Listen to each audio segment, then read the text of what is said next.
We're ready when you are. All right. Okay.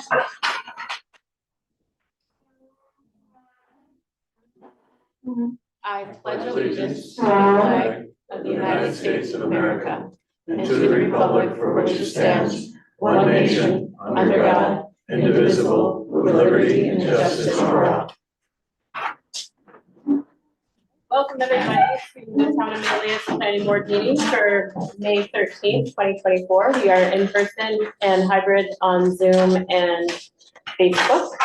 And I first need approval for their minutes for our April 22nd meeting. I will be abstaining, but does anyone have any items, or I'll take a motion? Abstain also. I'll second. Oh, shoot. I need a motion. I thought that you said. I said I abstain. Oh, I'll make a motion. I'll second it. All right, motion made by Rich, second by Aaron. All in favor? Aye. Any opposed? Okay, motion carries. Minutes from April 22nd, 2023 or 2024, sorry, are approved. Okay, the next item on our agenda is a special use permit renewal for 6397 Fremont Road. It's a Bell Atlantic Mobile Systems cell tower, tax map number 053.01-21.1. And I know, hopefully everybody saw in their email today, Lisa sent out minutes from the last time the special use permit was renewed, which was actually on May 24th, 2017. So there was a little bit of difference in the other documentation. So it was last renewed in 2017. So it's up for renewal now. And as far as I know, there are no complaints. It's no changes or anything like that. Does anybody have any questions, or we can have a motion to renew that special permit? So moved. Second. Okay, motion made by Don, second by Arnie. All in favor? Yes. 7 years, correct? Yeah, 7-year term, sorry, yeah. Okay, all in favor? Aye. Any opposed? Okay, motion carries for renewal for the special use permit for 7 years for the cell tower on 6397 Fremont Road.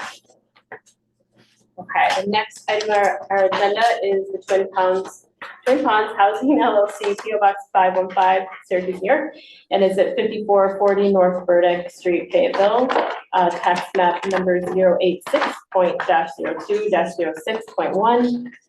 This is their third presentation under the planned unit development, the PUD. So we've got people here to present. We've seen your updated documents, but if you want to show us what everything looks like as of today. Wonderful, thank you. So James Strasher from CHA, Brian Bouchard from my office has been here with you in the past couple meetings. With me tonight is Charlie Brewer as well. So after the last meeting, there was a couple comments relating to some additional information that the board would like to see. First being pocket parks within the property. So we came through and added pocket parks in several different locations. So we've added pocket park in this location, pocket park in that location, more for the passive type of use, areas where people could come in and sit, read books, have some chairs, some tables, and have a vista over the ponds. We also have areas, clubhouse park area, and then another pocket park area. One of the things that Mr. Brewer and I were talking about as we were sitting here is we didn't address a question on a dog park, but looking at some of this just in proximity to where we are looking at things, you know, we could look at breaking up a portion of this area. We're keeping a massive recreation park area here, creating this area into a dog park, which is off the Stone Dust Trail. So close to the clubhouse, close to apartments, close to the walking areas, and provide an area for, you know, dogs to be off the leash and run around. Any questions, comments? So I think there was 5 locations that we added pocket parks in those areas, and one was lower. I do have a question, but it's to our attorney, but Jamie, at the last meeting when this was presented, I asked a question. Can we change the site plan from the PUD? Said no. I guess I don't know what your question, tell me exactly. We haven't gotten into it yet, but before we waste time, they added a building and separate, they've changed their site plan to some degree with the plan, the layout of the buildings. And when I asked before if we wanted to modify the PUD, another example. Well, the words of the PUD can't be modified, okay? But what happens here is subject to site plan approval. Does that make sense? No, I they, didn't approved anything. we haven't, but the town board has. No, the town board has only given an outline of what can be in this district. And correct me if I'm wrong, they made no requirements for any type of vegetation. This is what this board is supposed to do. So we can do that. Yes. And that's isn't that a modification? from No, PUD? no. All right. It's part of site plan. Yes. Okay, that's not what I understood from our discussion at the last meeting. Okay. Okay, I see what you're, that's why it was clarified. Okay. All right. Okay, sorry. Thank you. I did have a question. You said that you were making it a dog park, or not necessarily? I just wondered about like, if there was any. So in the conversation previously, and me not being here, but in the conversation with Charlie, it was like, hey, the one thing that we did forget was, a location for a dog park. And we just talked quickly, while we were sitting there. It's next to the clubhouse, where we are showing an area here. There's quite a bit of room, so it hasn't been updated, because literally we talked about it 5 minutes ago, and we can continue the conversation, but, if the board likes this location, I like it from a standpoint, near apartments, near clubhouse, so if people have their dog in a vehicle and want to stop and go to the park, they can park, put their dog in a little path, get to an area, so it would be fenced in. If they live in the area, they can also use the walking trails that are being there. It's a good location. The other ones, we didn't want the dog park to be like front and center as you enter in, but next to the clubhouse, so it could be seen as an amenity to potential tenants as they're looking at the facility. I am not a dog owner, Yeah. but I know people that are, and the last place they're gonna take their dog is to a dog park. I don't know about that. I live up in Radisson, Baldwinsville, and I drive by, the Onondaga Lake Park, and every time I drive, there's a Wegmans dog park, right next to the river, and there must be 20 dogs in that every single day running around. Okay. Like for apartments, because they don't have a place, they don't have a yard, a Yeah. fenced in area where they can just let their Okay. dog loose. So I think especially in an apartment area. So would that just be for the tenants that live in an apartment, so no random person could drive by and put their dog in that dog park? Correct, but like, You can't monitor. you can't monitor it unless you put a lock with a fob that goes to Yeah. something, but, it's a trust, and being next to a clubhouse in that scenario, management would hopefully recognize people that are abusing it. It also is able then, to see if things need to be maintained, people aren't picking up, dog poop and putting it in bags and throwing it away. If it needs to be cleaned up because stuff is going on in there, I think it's a good location from an overall operational standpoint.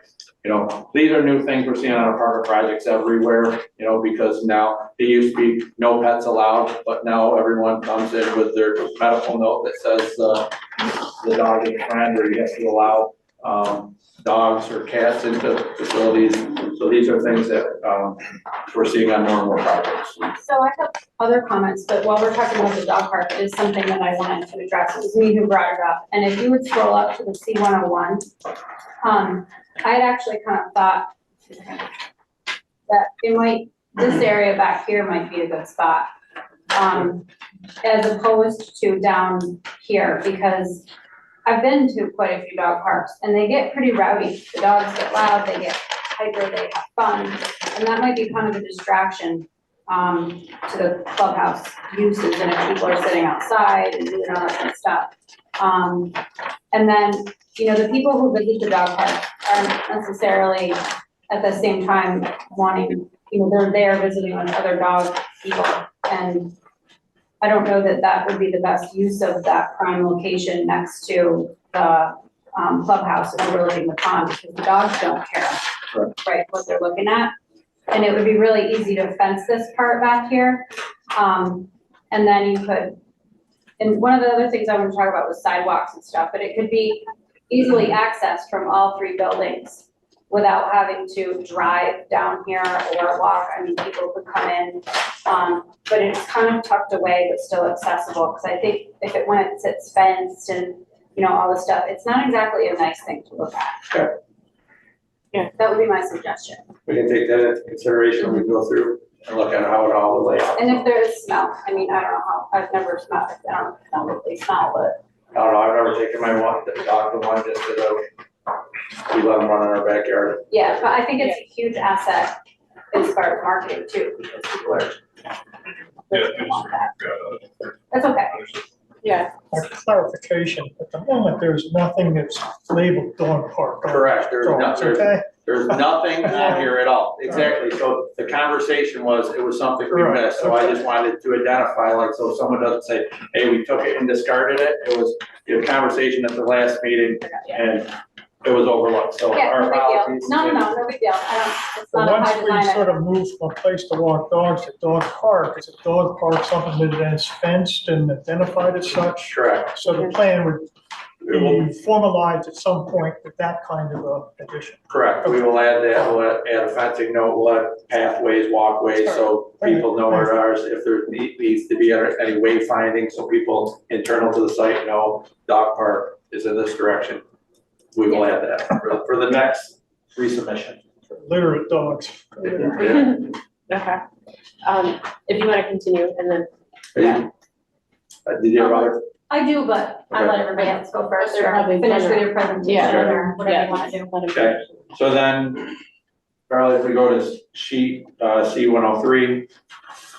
Last time we were here, we showed a mixed use layout. Previously, we showed a building located in the inside radius of a parking area.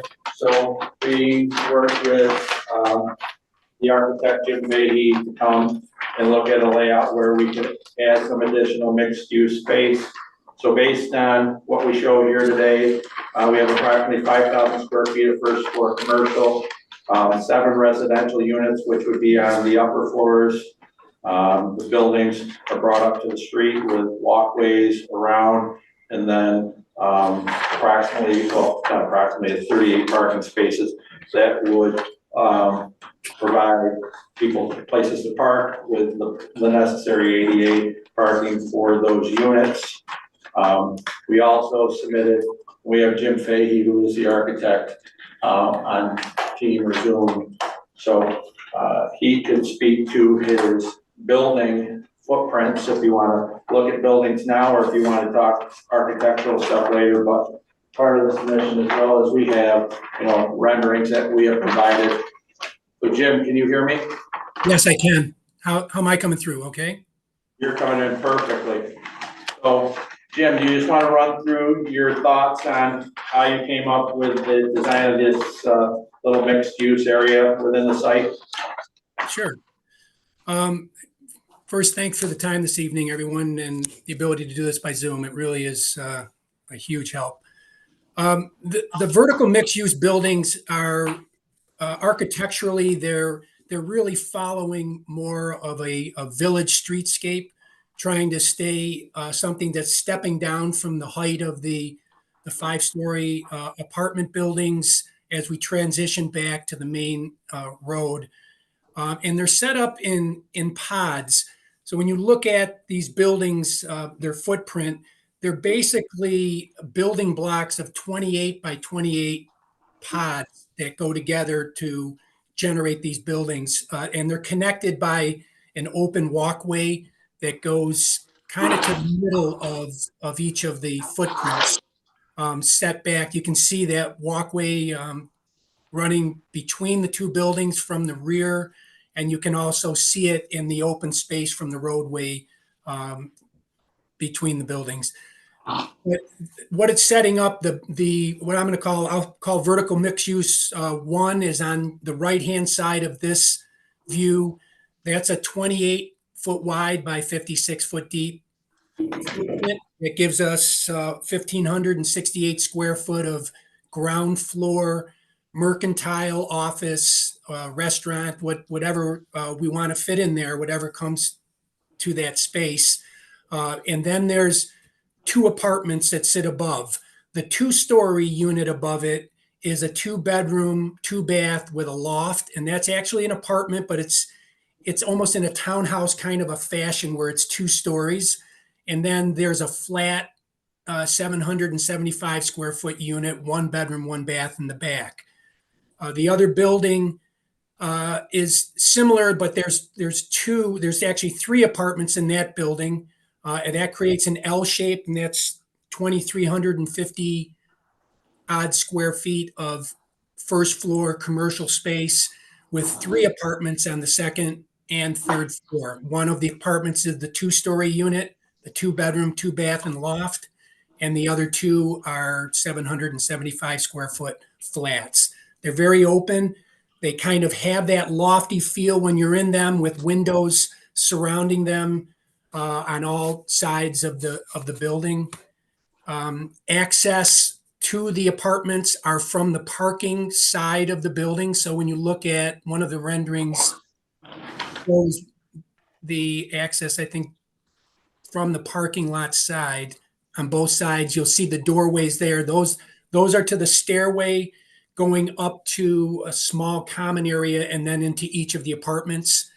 And then there's entries around the ground floor from all of the open sides, so that those buildings, the smaller building could be broken up into 1 or 2 different tenants, and the L-shaped building could be 1, 2, or 3 tenants, the way that the building is designed, so that there's entries to give the flexibility for that space. So you could have something as small as a 700 to 800 square foot space for someone who just needs a small area, to 1,600 feet to 2,350 feet, depending on who the tenant may be.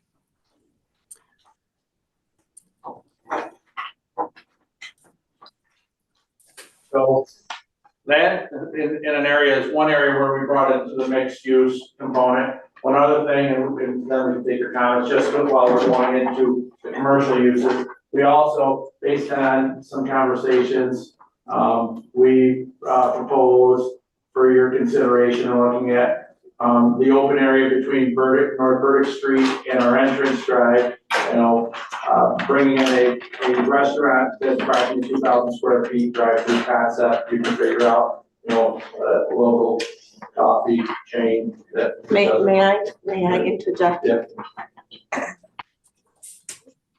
We don't think that drive-through is permitted, that's not what's intended in this, for this code, because it's supposed to be neighborhood shopping. Okay. And then it talks about restaurant and it doesn't talk about drive-through. It's very specific in the code. Okay. Yeah, we were just bringing it up because Good try. someone called, so we thought we'd ask.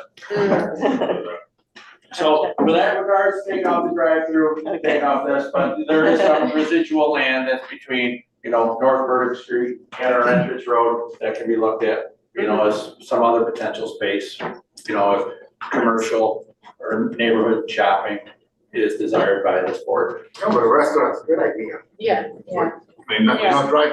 Okay. yeah, just not the drive-through. And It actually overlooks the lakes and you might have a really nice Right. restaurant. yeah, The other thing, which is a concern about in the PDD, it says there can be construction in 4 phases, but it doesn't say there can be approval in 4 phases. Okay. I think it needs to be a whole approved project. Okay.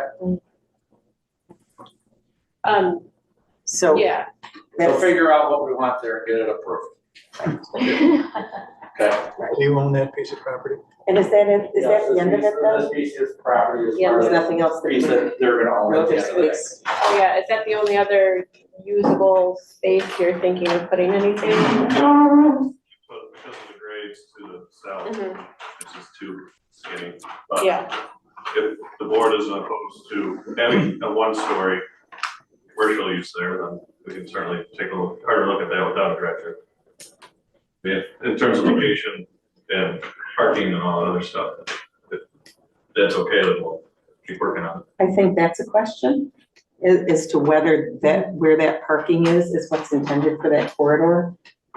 yeah, I think that was questions that came up in the, yeah, I think we're, earlier session. we're concerned, I think we'd have to see what the parking looks like, especially without a drive-through, right there on North Burdick. Yeah, why not? I'm not, I don't think we're opposed to, like David was saying, like some sort of commercial restaurant use. Correct. But I think we'd have to be creative so that the parking isn't, Go right in your face. yeah, Yeah. Is there a setback from the PUD from North Burdick Street? No, no. that's But totally we wanna within the. do, So yeah, we wanna do Can you do it? sidewalks. There is no setback requirement from the property line? It's for- whatever this board determines is the appropriate setback, because And it's. that's part of the PUD? Mhm, correct. Okay. Mhm.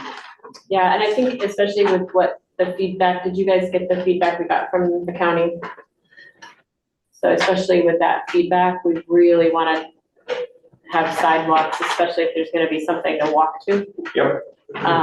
And increase the connectivity and walkability.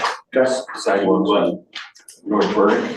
So, well, Yeah, yeah, we keep hearing like the sidewalks to nowhere, but we're trying, if we don't ever start putting them in along North Burdick, the we'll precedent we've been never have, using yeah, is that each project puts in their pieces. And, you know, I do think that we're trying to, walkability is a big one, comprehensive plan stuff, as you probably have been hearing. Having a crosswalk at that light mhm, and, the new, I guess that's a reuse light, but having a, you know, an actual crosswalk there, and then there is a safety issue, I think, about extending a sidewalk down the east side of North Burdick Street and not having a safe place for people to cross. Because people will, from this development, mhm. We need a. not always cross at the light, they will walk down the sidewalk, if there's a sidewalk all the way down the east side of Burdick, they will walk all the way down there to the end of their property, and then be like, well, I guess I'm just gonna cross the road, and that's super dangerous, But so. the other thing, to Charlie's question, sidewalk to what, if you recall, there is a walking path all the way up to Starlight. Yeah, that's And then true. all the way back down to the Med Center Mhm. and up Burdick. And then, we discussed this some time ago. I believe in the last year, there has been a fatality or two on Burdick Street, so I think that was the time. Right, so you get connectivity to Starlight, to, We did, resort lifestyle back into here, so I think it's Yeah. a great idea. It starts to give you some. Yeah, especially if there's like, so this could be a place to, whatever ends up being in that space, could be a place to walk to and from. Sure. I do wanna say that I personally really like what you guys did with the mixed use architectural drawings and the design. I think it looks really nice, it's like what I was thinking in my head, but I don't know if it was conveyed properly, but with the mix of colors and the heights and the roof lines and different types of windows and everything, so, and I also like the idea of the walkway in between and the backs up to the pond, so I think it has really great potential, and like David was saying, I think that other location with the pond back there could have some great potential for the right tenant, but, yeah, so if other people wanna chime in about any of that, or if you're still continuing on what you guys are presenting. Well, we'll go through architectural stuff on the main building, but we wanna finish up on the mixed use and the sidewalks, so relating to the sidewalks, you would like to see sidewalks along the entire, in the county, along the Right. entire eastern side of our property, and then a crosswalk. I actually don't, I mean, we do want parcels to put in their piece of the sidewalk for where it makes sense. Right. And I don't, having it run down the whole east side, as I've kind of talked through it and myself and listening to what Doug had to say, and reminding me that we were gonna, with internal wayfinding, direct people down that path along the backside.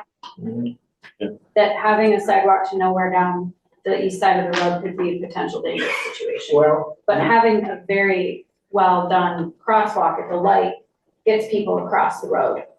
And then leave it at that. well, one of the things that's coming in front of us now is another parcel that's down there. So if this connects and the other parcel is supposed to also continue the sidewalk, Yeah. we can literally have a sidewalk all the way down to Genesee, which means there's a crosswalk there, you can go into the town center. So I think that it's not unreasonable to ask each parcel to have their own sidewalk, especially that we know that this one is coming in front of us very Right. shortly. And Right. the village sidewalk is on the east side, and it comes almost to the stream that runs under Burdick. I've walked it any number of times, and I think a sidewalk myself on the east side is necessary. I think as the property's developed, that's fundamental. Particularly some other general ideas about what will go on to that building platform that hasn't been used yet. It's been established just north of the village line on the east side of Burdick. To your point, that if though it's leading to nowhere. And there are no sidewalks on the west side, so that's not helpful. That I see with that is it's a really long way Yes, between this light and the light correct. at Route 5. And you're gonna get people that get halfway down Yeah. and wanna cut across to get to the shops. They're not gonna walk all the way down and then back up. And I think that's, I agree. I don't know what comes the cart or the horse, like, if there's gonna someday be another light somewhere here along Burdick, it makes a lot of sense to put a crosswalk in then at that time, but I don't know. Is there something historically that's in the works or They're comp plan or? They're supposed to In be the comp going, plan, there's sidewalks in the comp plan, sidewalks on North Burdick Street, and which ties in again to what the county is looking for Right. with the New York State Empire But Trail. ways to get across the road. Yeah. Is there a another- light? Is there gonna be a light that's For the southern? Yeah, like where the Somewhere poles- between. Or I can't remember. Yeah, no, there's- I thought there and the was. southern, yes, and the Yeah, southern, for that, one that's down by Coles. I had a lot of comments, but yeah. They have agreed that they put a light there. Mhm. This is the other The development, Twin that's a Shores, commercial piece. And But there are apparently, sidewalks on the west side. There aren't any. There aren't any. I don't, No, But we can't influence that today. but we can influence the east side. We can't, but there has to be a safe place for those people to get across I don't the road. disagree. And so is it possible that we can do like with the bank parking and that there's a bank sidewalk for when that development happens and a light goes in, that they come back and extend it through their piece? it's not their property. Does it work that way? No, I'm just talking about on their part. I can always say yes to everything, because, that's what good professionals do, and from a planning standpoint, it is good planning to have a sidewalk, the state asks for it all the time, and we always sit there when we're on a state route, say like, where's the sidewalk going, putting it on whatever road, and Yeah. it doesn't connect anything. Our big thing, going back to your statement, is if we're gonna design something and my stamp and signature is gonna go on this, I wanna make sure there's no mid-block point where someone can cross, because then I get to end up in those cases of you design something without provisions for people getting from the east side to the west side. So if we are gonna do a crosswalk and get people to the west side up here, and people want something banked where we could show a plan, you can hold the security, you can hold a bond, you can do different things to know that people will come back and do it. That really comes back to ownership of, are they willing to do it, or, they wanna say, no, that's $100,000, we had a plan for it. Well, I'm just using a number. I try to go on low end, that's 50 million we didn't plan for, so Well, that's where I think I'm coming from with the liability of it, and that nobody wants to have something, everybody wants a sidewalk, and I get that, but nobody wants to stamp something that's dangerous. Here I look right now with sidewalk coming to a point where they cross east to west, with the current intersection, having the appropriate, modifications done there to get east to west, and, there's something I'll use, there's ways for communities to go get sidewalks, and there's, a lot of grant opportunities through Empire State Development where things can piggyback on one another, and that would be great to look at as well. Well, the other thought came to mind was, let's say you put a sidewalk, and at the end of the sidewalk, where it is, you make it possible to cross shrubberies, trees and stuff, and connect it to the other side of the pathways that you have on the other side. So it's, the idea was for those pathways to connect to the Erie Canal, like maybe in the future. Do you mean over here? So if it comes down all the way there, and instead of having it, be able to, a dead end, and people start just jumping across, at that dead end there, build trees and shrubberies so that they can't go. They're gonna Like, jump, lovely, just but jump they're gonna across. do it anyway. Yeah, that's it. So like here, if you see that, you're just gonna do it You're 50 gonna feet walk up, you around. know? And I use other areas, and the best one that's been done recently is Route 31 up in Clay, Lysander area, where Davidson put in a car dealership on one side, Sharon Chevrolet put on one, both put sidewalks with a crosswalk going across, but no, once you get off a sidewalk, you're walking down the shoulder of Route 31. So once again, great plan, people did what they were told to by the state and the county, so they checked the box, but like, if you walk the road, you see people get off a sidewalk and then start walking a shoulder, or just, again, trying to cross at willy-nilly locations to get from one side to the other. So we're willing to work in conjunction with the neighbor to the south. We're willing to put sidewalks in. I think it's good, crosswalks, but it just has to be in a master plan so you don't do something half. And then people Yeah, get it's just into not, so a I think situation. if we could go back for a second to this front space. Yep. Even, I know we wouldn't put residences right up against the road, but something similar to the layout of your other space that we all, well, I don't know if we all like, but, so something similar to this that maybe So we tried and with doesn't two means work. of access and all that stuff and turnarounds, it's too skinny. Or even a smaller scale, like half of it. It's just really tight and with access, it causes even more issues. For the scenario, I think what we can do is we can try to show you something. So, you know, we can try to take a building, show it, because we're gonna be back in another meeting, so you can see the effort that, you know, between the university and our office that we put into trying to lay out something, and we can try to find something that fits, that's appropriate in terms of, you know. Yeah. commercial So space there's and sidewalks This is on here.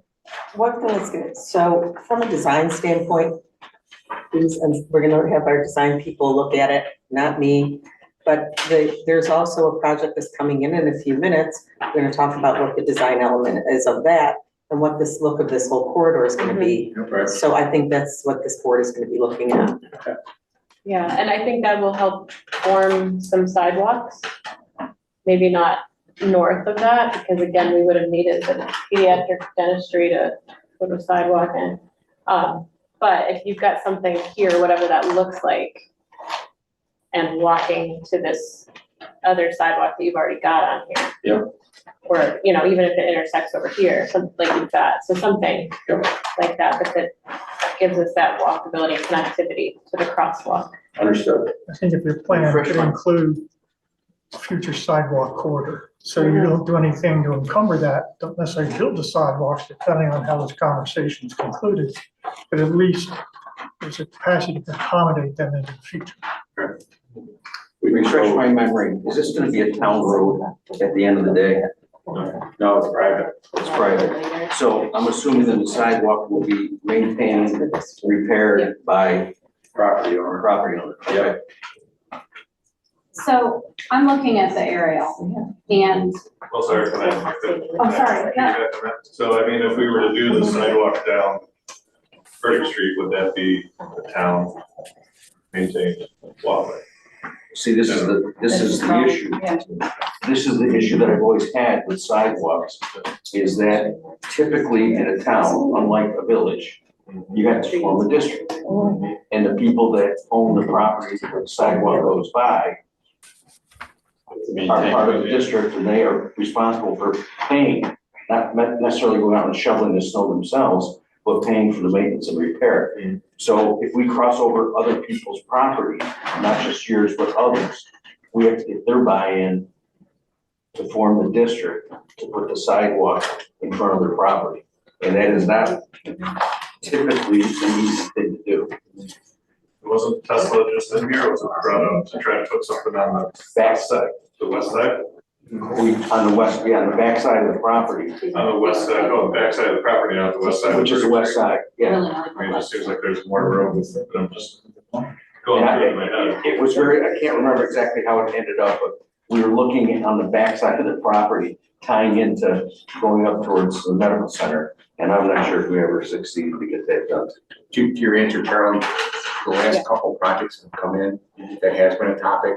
So the resort lifestyle, and then behind that, there's an A&E med spa, and there's a sidewalk program on that site. And then there's another project on the other side, that Matt's group was involved with, the Alzheimer facility, and there were sidewalks incorporated into that. So this little corridor, every project that's come in the last 4 or 5 years, minus the dentist office, has a sidewalk. Yeah, I associated. think, and we've been a little more aggressive about it recently.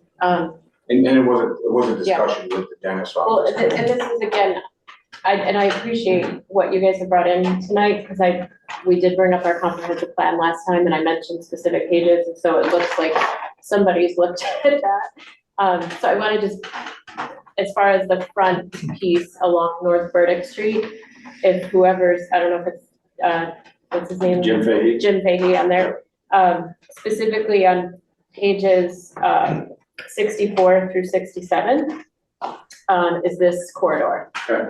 And so there's photographs, as far as what we would like that corridor to look like, as far as walkability and the look of the buildings, and kind of going from kind of that more block commercial look to this more mixed use residential commercial look. So Sure. when planning that front part along North Burdick Street, if they can refer to those pages of the plan, that'd be great. So that's why we are working with the town board and the ZBA and ourselves to work on incorporating the comprehensive plan. Understood. I was down in South Carolina, in Charleston, and it's interesting when they're building something, they connect the village and stuff to the new developments in walking ways. And I looked at it this weekend to try to figure out how to connect this village of Fayetteville to actually the project. We mentioned the last time that the Erie Canal Park area is very close to where you are, and maybe connecting the pathways to that. And what that does is, instead of going the Burdick route and crossing it, we're connecting the village into it. And when you connect the village into a large residential situation, it creates a lot more of a atmosphere where everybody is connected. Right. And a lot more travel happens into the village, the businesses in the village benefit, the restaurants start sprouting out, that type of thing. And I don't think that's a major thing, but at the time, I think it was mentioned in the last meeting that you couldn't do that. I'm not really sure, there was not enough room, or you did not connect to it. There's a lot more heat going on back there, so some of it gets into those scenarios, but. But yeah, we don't own the piece in That's between. what you said, yeah. Are you talking about crossing the creek? Yes, and basically connecting the I think Erie you Canal. mentioned like maybe looking into some sort of easement or something. Who owns that section between? That was the sellers, they own the piece that goes along the east side, yeah, and the Erie Canal or the trail, or whatever. Yeah, and again, I think that's what the county is really looking for stuff like that, and New York State, but Is that seller the one that owns the property that's about to be developed now? So is that? Twin Shores property, they own the whole piece, the whole 100 acres, and then they subdivided the piece and sold us the piece that we own, which is 50. So maybe something can be done with them. yeah, right, oh, yeah, yeah, When yeah. that comes. Well, so I want to make sure that we also, I want to make sure that we can, as a board, I want to make sure we talk about the actual apartment building renderings. Yeah, And that's get right. everybody's That's feedback the on next that. component, so I was Okay. trying to go through the site side of things. Yeah, yeah. And then dive into the architectural side where, you know, Jim can lead the conversation there with the board. Before we dive into those buildings, will the clubhouse design be brought into sort of equivalent to what we're seeing in these mixed use? I would assume so, because I don't think anything, and we can provide, so Jim, you're on the phone, you want to answer that? I'm sorry, I didn't hear the question. I apologize. Would the clubhouse design be sort of brought into the same general articulation view that is now exists with the mixed-use buildings? I'd be more inclined to tie it into the apartment campus. Or the apartments. Mhm. Yeah, I would I'm say just whatever, saying for- but I couldn't agree with you more. I think This doesn't that, have a rendition of the clubhouse kind of consistent with the package we're looking at today. Oh, I'm sorry, no, it was. This was It included. didn't change, right? It did change. Yeah. So sorry, the ones that we included were the only things that changed, so. Okay. This is what we proposed at the last meeting. And depending on where we go with the apartments, you know, I think that you would want them to speak to each other, but. It's good. Yeah, Don, do you have more to, Pardon? do you have more to say? No, let's get to the larger buildings. I'm fine. Okay, yeah, let's talk. Okay, so Jim, if you want to take over here in regards to, the building and what we have done and updated since our last meeting. sure, I'd be glad to. So, I'm unfortunately, I haven't been at the earlier meeting, so I'm getting comments on there's some recommendations to take additional looks at the apartment building. So I just went through some modifications with a couple of different exterior styles or themes, and then worked with some materials and color options or alternates to those. So if we could go through those, what you're looking at right now is the style that was presented to you in the last meeting. I would label this transitional for a better term. It's a mixture of some traditional elements, but it also has a little bit of a soft contemporary flair to it. It's a gray and white theme where we have the entire foundation level is masonry, thin cut stone veneer, and then there's some variation in its height, as you can see in the couple of the sections where it climbs up 3 stories in height to give some variation in elevation of the stone and masonry. And then we use just a combination of, no, I'm still on that one, please. Then we use that, I'm just giving you a summary, but then we use a combination of vertical board and batten and horizontal clapboard, where we used mixtures of gray and white through the building. And you can see it's kind of a vertical run of gray, white sections, and then grays on the wings and white in the middle of the building with the stone. Darker, a gray roof and some standing seam metal accent roofs on your corner turrets and also on the awning roofs over the entryways on the first floor. So that's our elevation style 1, color scheme 1, I'll call it that. The next elevation is kind of a reaction to understanding that the board wanted to see something different. Now, I didn't go back to the drawing board on the building, but I made a couple of, I think, significant changes. You can see that one element about 2/3 of the way down where I've pulled that section out several feet. That creates an entirely different roof line that hips up. There's a real, when you look straight onto that, there's a real symmetry around that pod where that element that goes up with the hip and the center gable and a cupola on top is kind of balanced on either side with a symmetry of windows.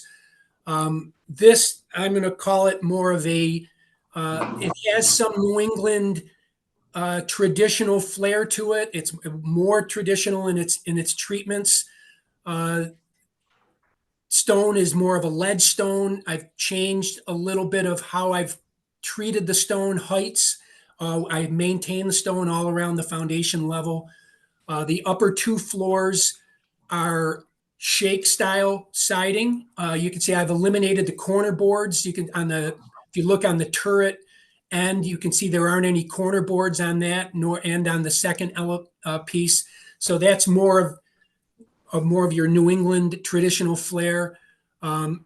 Floors 2 and 3 are horizontal clapboard. So I'm mixing materials to give some textural difference, mixing colors, adding shutters to this to bring in a little bit more of that traditional element to it. And then that signature section that has been pulled out with the cupola on top, I think it gives a significant change, although the building itself is principally the same. The units, other than where that's been pulled out, are all the same units as they were in the first iteration. And I just took this second style and then I moved it to a color scheme 2 that goes on to just going back to the gray and white theme. Stone was as it was in the second. I've changed the stone on this version to match what was on the second option. This is the second elevation style in just a gray and white. So you can see the white shake siding on the upper 2 floors, gray horizontal clapboard on the second and third floor with some elevation changes of brick. Kept the shutters on this. It still has, I think, a very overall traditional feel to it. And then the color scheme 3 is taking this same elevation and just kind of washing it in vertical sections. The turret section at the end is grays all the way down. The center section goes to white down to the stone. And then I have a gray section again going down to stone, white, and then gray. So it gets a little bit more verticality to the color changes rather than my color changes being linear. And that's really it. It's the same building in all cases. I haven't tried to go back and change the building. I think we are semi locked in where we are with parking and roadways and so forth. I can't jog this building 5 or 10 feet in one direction in sections. We just don't have that liberty to do that. But I think, very honestly, I think the elevation 2 and whichever color scheme we go with, I think is, in my opinion, it's a real improvement on how the building is going to feel to the streetscapes. There's going to be a lot more feeling of change along these elevations. I mean, they're long. One elevation's 249 feet long, the other one's 229 feet long. So these are long buildings. So anything that we can do to break this up in sections, and I think this elevation does that. And that hip section that comes out with the cupola will be a signature piece on each of the L's. We'll also work that into the other roadway section. So we have that element stepping out on both elevations. So that, in a nutshell, is what I did to change this. Be more than happy to answer any questions on it or feedback. The board have Is it, questions or thoughts, comments? Do the windows have, if I am looking at the drawings closely, particularly elevation style 2, are there lintels above the windows? Were they added? Yes, I did. I apologize for not bringing that up. I did. I added lintels with crowns above all of the windows. Everyone has a crosshead with a crown and a small sill apron. At the stone locations, I'm doing the same thing. On the first elevation, I was actually using a masonry headpiece and sill at the stone locations. Here, we'll use an AZAC with a crown and then flash between the stone of the window. So yes, that's exactly right. This may not be directed to you, but just a curious question I have. What about HVAC, heating and air conditioning? Where are those units in? Yeah, so these are single vertical single package units. If you look at the elevation, you see towards the right hand side, you see the vent running down next to the triple window. Yes. So each of these units are sitting in a small mechanical room, let's put it for a cabinet. And they draw their fresh air from the outside and push everything into the unit from there. So every one of these units will have Is that that. diesel? So the ones there, yeah, those are like those are balconies. Yeah, so there's Not- actually, Little mechanical unit. there's a door here off the balcony, Yeah. which accesses these mechanical closets. And we had asked to have them look more like a window fenestration and blend in versus looking like a mechanical, cover, and that's what they've done, that's why you didn't know where they were. Yeah. Exactly. I didn't even see them, I They went. did.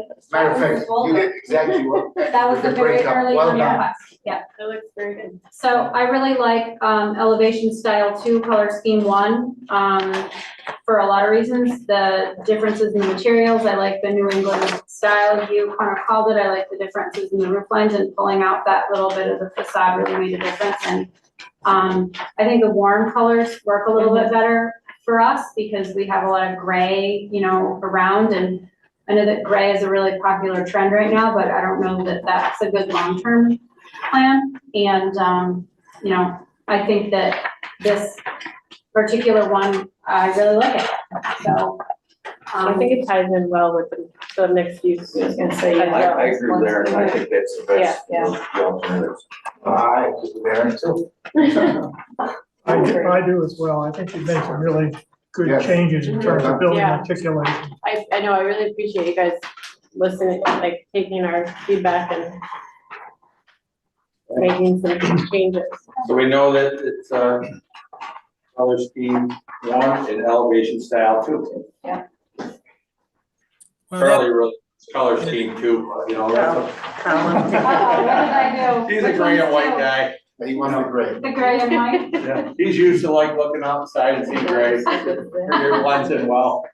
Yeah. He has a colorful personality. I know, exactly.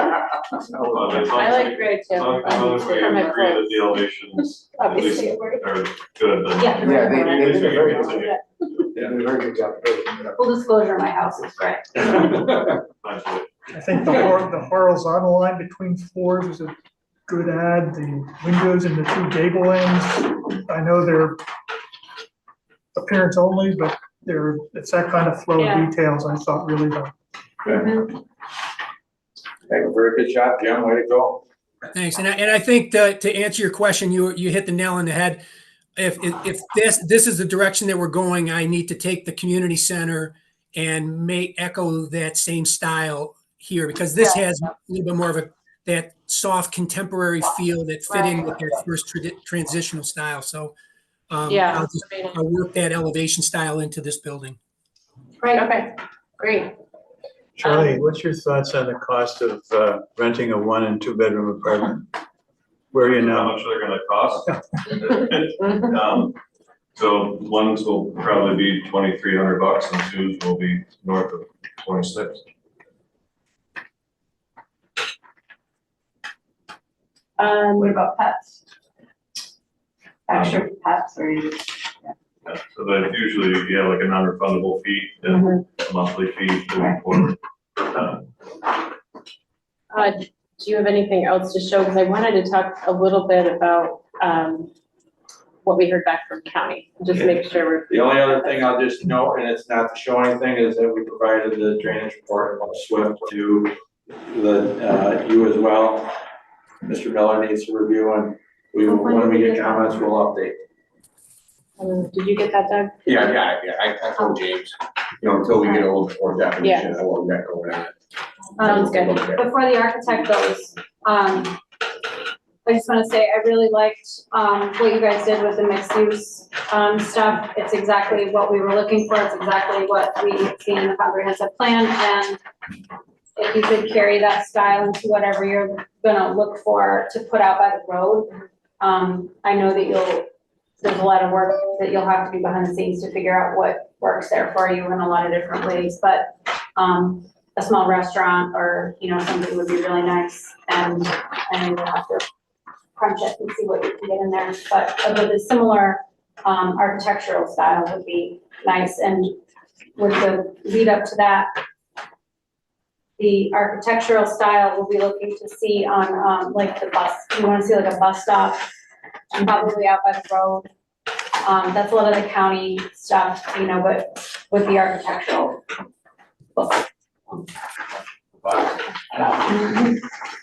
Yeah, one of your comments in one of the prior meetings was kind of do something cool at the entryway, so I'm working on it. You're just gonna make sure? Cool.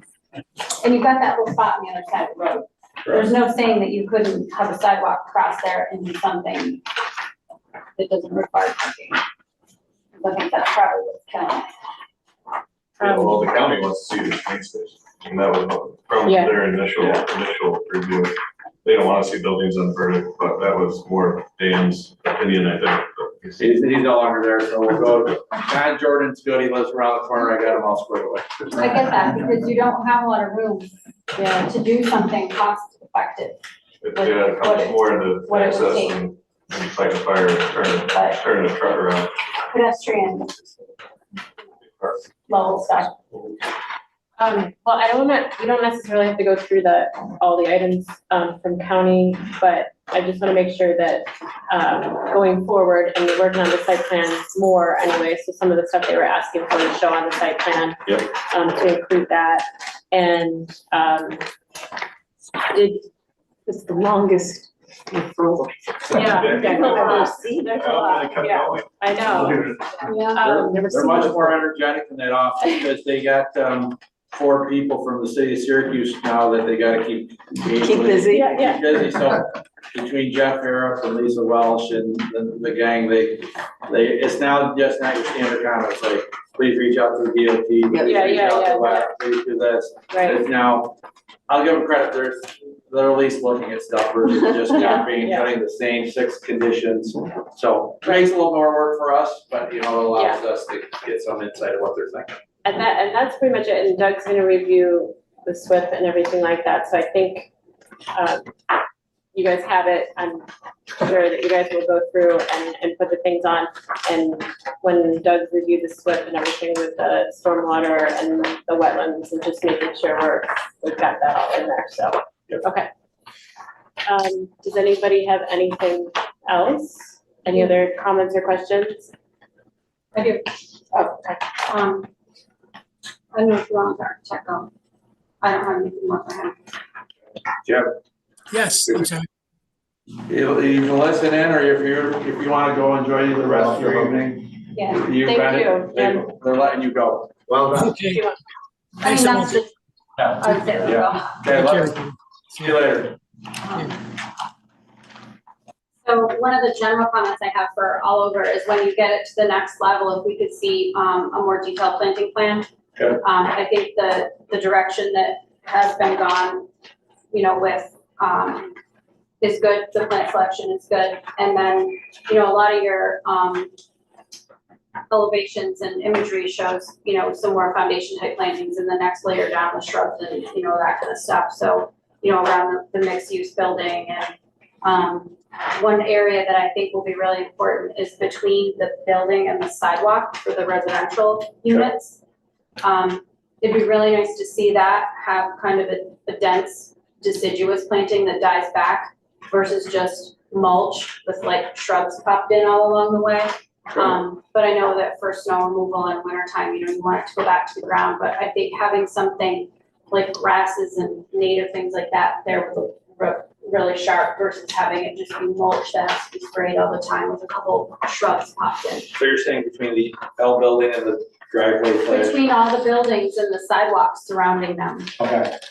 you know, or where they're further away, not quite all the way out, but, that's gonna be a high intensity spot that I think if it's just mulch with a couple things would do a disservice to the architecture, and to have it be more of a intensely planted area with deciduous stuff. And so I bring that up because I know on the next submission, you're probably gonna take, I'm hoping, the, landscape plan to the next level. We will. With disturbance limits and grading limits, so we can see kind of what the impact is gonna be on the site. And then specifically with, I guess I'm kind of jumping ahead, and I won't go crazy here, but, on C703, we've got a lot of the landscape stuff. And there's a couple things I would point out. There's some trees in the parking lot in one of the east side of the multi-use building, but. Charlie, do you have 703 on our PDF or trying to read the complete package, just so I have it in front of me, but. We have because the only thing we resubmitted was things were updated, so. Yeah, so there's just a couple little things that need to be tidied up, but and that'll happen and you develop a set, but we talked about the big slope just to the east of the entry drive, right when you come in. Yep. And what you might be thinking for that slope. I'm guessing it's not gonna be it's not gonna be like lawn. I would say no, that you're gonna want some type of vegetation there. So it's a really great opportunity to do something, visually appropriate and, kind of striking as far as the view shed goes, because you're gonna see it from all the other buildings. And to have something that, sort of a naturalistic look to it, there's so many great, seed mixes and things out there for this kind of stuff with a lot of the natives and everything. I think it's a really great opportunity to kind of break that up and make it look nice. We talked about that, Charlie, right? Remember? And then I see that you did pull back the riprap. So there's not a huge scar of riprap coming from where the existing stream is coming under the road. Sure. And then would it be possible for you to do a different type of overflow for the bioretention there and cut that back too and have that tie up with that same outflow? We most likely can. I'll just have our stormwater folks work with our landscape architect and figure out something that scales it back and gives you what you want in terms of a visual in that area. Just pull it. You can get rid of that by, whatever kind of out. It's just a 100-year storm, I'm guessing that's for, so something like that. So that could probably go away too. And then it just has the riprap down at the bottom. And then, it doesn't have to be straight riprap. You can use lots of other different types of stone material and sizes and stuff and make it look more like a stream bed. Okay. So that was the basic. As far as the trails and everything goes, on 704, would it be possible to have the trail system continue around the behind? Actually, could it go the way, it's down here? Could it come around behind all of this to kind of make a loop if people wanted to do that? It's mostly just parking and garages. As I said, I didn't do anything like it. I know what you're saying, that's why I'm looking at it. I mean, like stone dust or something, not paved, but you can, I'm just throwing this out there that I think people are gonna wanna get out and walk that. I don't know what you were thinking for material. We still just have. Think about it. Because I think that would get a lot of use and it would be a good selling point, to have those kinds of things. And on that note, maybe, having some of it be ADA accessible and noted as such, because some of it won't be able to be. It will be, so this path, that's our access road will be ADA. Okay. Other areas for slopes, we can find out those areas and we can put that in our next round of plans of where, slopes become too steep, et cetera. Yeah, it's nice to have that so people don't get started down something and then realize they're stuck. Pretty quick. So with the, on 704, with the area out on the point, is there gonna be a way to have vehicular access down in there for maintenance and stuff? And if people want, there's gonna be electric down there, right? No electric? So will there be a vehicle path to get down there for maintenance? And are you gonna have like trash cans and all that kind of stuff down there? So Using a gator or something. I just wanted to make sure it was. Yeah, and any of these type of things where we show this, we can define the walking trails in areas that they would be either wider, so maintenance vehicles are using those. We've done it on other projects, so we do that as well here. What is the likely width of the walking trails? Typically, we do stuff 5 feet wide, 4 feet wide, you know, then you have to have bump outs for ADA if it's ADA accessible, so we typically just go with 5 foot wide, so everything is in compliance. Or I'll just use, if they're doing stone dust and they're going in with a small paver, because you can put stone dust down. With small pavers, it might need to be a little bit wider based on what's going on. We've done that at Timberbanks and some of their walking trails that go through native areas. They're a little bit wider just because it was easier to put it down with that, than trying to do something 5 feet wide. So that's something we'll work on, and we'll provide that in the details that would come with the next And round. they don't all have to be the same. They could have a more, you know, defined design that's closer to the buildings and stuff you are, and then you could maybe have like 2 different levels of detail on it, you know? It's not quite so maintained. On 704, I see there's the underground detention underneath the area, east of the clubhouse. Yep. In the lawn, and I wondered why that, I didn't look at the whole split or anything, but, that kind of prevents anything from going there in the future that might have, you know, like a post or penetration and stuff. Is there any way to get that under the parking? Because there was talk of a playground maybe, or whatever, and depending on what the future needs of the facility are, that prevents that from ever being anything really but lawn. I would say once we have the defined area, so if you like the new look of the mixed use area, then we can look at shifting those over. So, you know, as Doug said previously, some of the stormwater, we try to do our best guess based on layouts, but as you switch the buildings to the center and the parking on the end, we can look at taking that and putting it, that's under parking lot is our desired location for underground stormwater. Right. So I just thought that Yep. kind of prevents anything ever from going there, and that's not ideal. That's not a problem. So that's, and then 103, I know you probably don't have a detail for it yet, but what kind of design for the guide rail were you thinking? Like I mean, there's 3 main kinds, right? Yeah, I would say to that level of detail yet, we're not to there, so you know, is there something you would like to see, box beam versus this versus that, you know? I really like the timber on the, you know, but I know that it's expensive too sometimes. I mean, actually, I don't know what the most expensive is. I think box beam. It all depends on what's going on in the world, you know, like, you know, steel prices versus wood, you know, it fluctuates. But even if it's a steel post with a wood, rail. So where are we talking? Along here, this guide rail. Ah, good. I don't, you know, the W would be out, of course, Yeah. but, I mean, I think something more residential looking like the wood would be nice, but I don't know. No, Box beam is probably pretty good too for safety. I don't know what you're, I think some of those, as we refine and give you more stuff, we'll. okay, I was present. curious. But if there's something that you want to, you know, sometimes you just gotta get the buildings locked down with the Yeah. overall Yeah. uses and then, you know, the refinement of the details. But that's something for your next submission, Okay.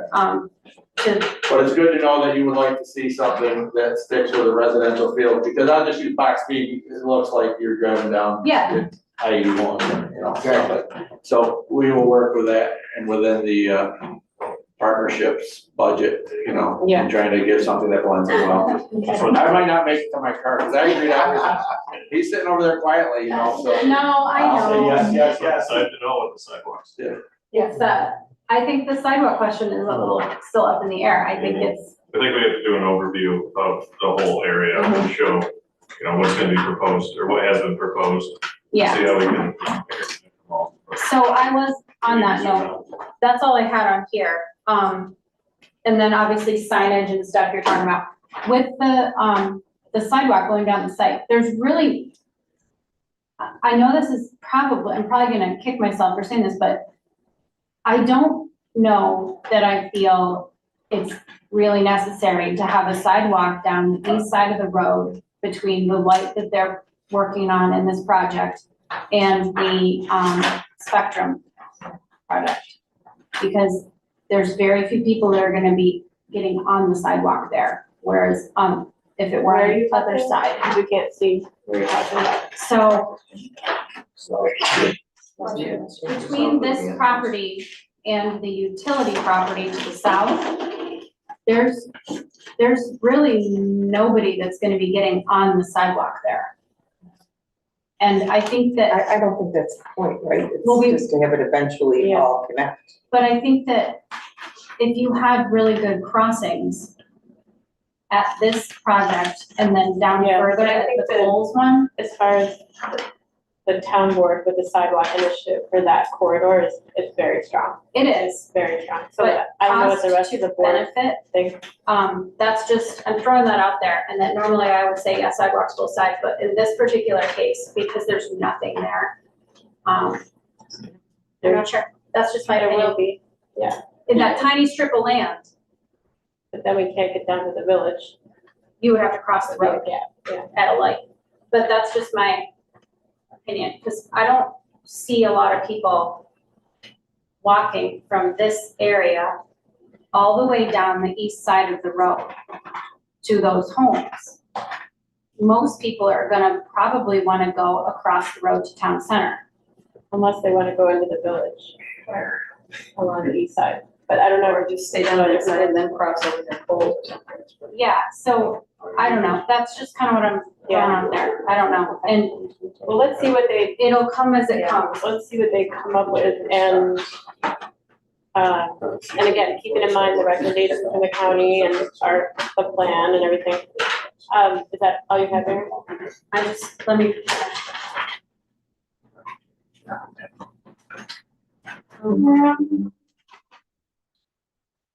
Little stuff like maybe east of the clubhouse, the benches and all that kind of stuff aren't right by the dumpster. Okay. Little things like that as you work through it. That's it. Thank you for your patience and listening to me. No problem. That's good information, and we will take these things and, it's noted, and you'll see, changes on the next submission for the next meeting. What is your, Charlie, and what are you guys thinking for your timeline? I mean, if you do one more submission, I'm wondering if we can work towards a public hearing. After that, what are you guys thinking, like what your timeline is for getting the next submission in with all these little pieces and some bigger pieces? So hopefully get it in by the end of the month for the June meeting. Yeah, because we don't have another May meeting anyway, so. Correct. Yeah. So if we can get all this stuff together in 2 weeks and submit it, we're going to. Okay. But then that gives, I think the notice went out for lead agency earlier this month. Yes, yeah, by the tenth, Yeah. it'll be all, anyone who wants to answer can answer before that. And Doug, do you think you can take a look at this web by the next meeting? Sure, on the 10th? sure. Okay, I mean, Get our it changes comments, maybe based on what James comes up with, right? I mean, great. Just some of that switching, probably the drainage areas might shift ever so slightly with some regrading, but primarily it'll be pretty much the same. But if there's a, you know, if I don't know what he's, to put in there, I mean, you know, they showed the coffee shop or whatever, Mhm. you know, I don't know what Charlie's gonna come back with there. right, Okay, so any updates that we do, but if there's stuff from a big picture standpoint, you know, if you wanna look at it from, But I'm, you know, for this side, I'm sure Sure. it's good. Okay. We'll go through the details with James and Brian, okay. shouldn't be a problem. So we'll all look for you guys for the 10th. correct. Okay. One housekeeping request, would you change the issue date in your next cycles, just so we have the same issue date on the last two sets of submissions? So sometimes our conversations get a little hard to follow if we don't know which, So do you wanna see, the issue date's this little box. Yeah, no, I- 26. Oh, yeah, just I've do just the used- middle review, yeah. yeah, so sometimes I'll just use this, me personally, see, I don't like revision dates on there until it's an approved plan, then revisions start happening out there, but seeing they've already used the revision blocks on here, we can continue to do those updates type of deal. So that's why I was using the issue date Yeah. rather than revision date. Yeah, they have like little revision blocks in there as well, so we can take care of that. Just in case, sometimes it gets a little unclear which set of drawings somebody's talking Sure. about, so No it becomes a problem. common reference. Yeah, no problem, not at all. Okay. And you're probably gonna include a full set if you have all of them. Oh, yeah, we won't give just the updated sheets, you'll have a totally revised set of plans. Okay. Yeah, well, thank you again for Yeah, well taking done. our Thank you feedback very much. and, working to keep Okay, I appreciate it. Yeah, thank you. Thanks a lot. I didn't know you had a whole. Weird. Thank you. Thank you.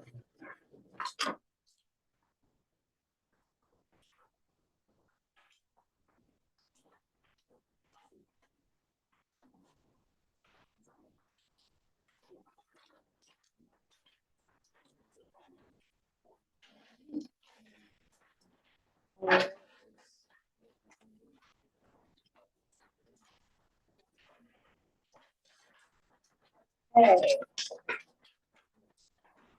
All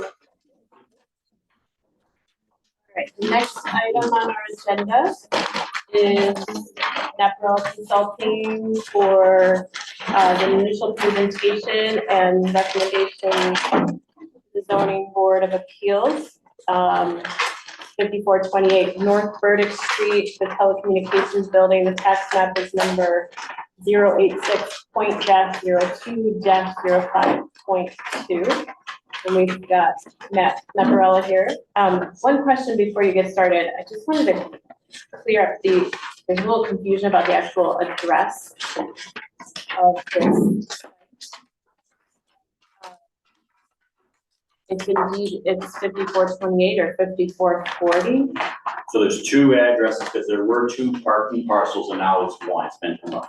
Okay, so it's So officially, I believe 5428 is correct, but I'll talk to our surveyor, because that's. Okay. So you know what's going on? I got to talk to this. there's a cell tower. Okay. Yeah, because the cell tower, is that separate parcel? To the south, there is an access easement. Mhm. And then as of our work, which started in February, now street address wise, you put it there. The flag lot is part of this lot. No, that is an access easement. There's an access easement on the flag lot. Okay. Okay. Oh, All yeah. right, so if you want to let us know what you would like to do. So first, I want to apologize to the planning board. We started this process by going to Tom Poitras and said, we know we need area variances, and Tom said, you know, there's different ways of doing zoning board of appeals. And so Tom said, make submission to me, I will deny it, and we'll take you to the zoning board of appeals. Putting zoning board of appeals in first order, in my words. And when we were there, Jamie was like, well, how come you're not before the planning board first? So regardless, here we are.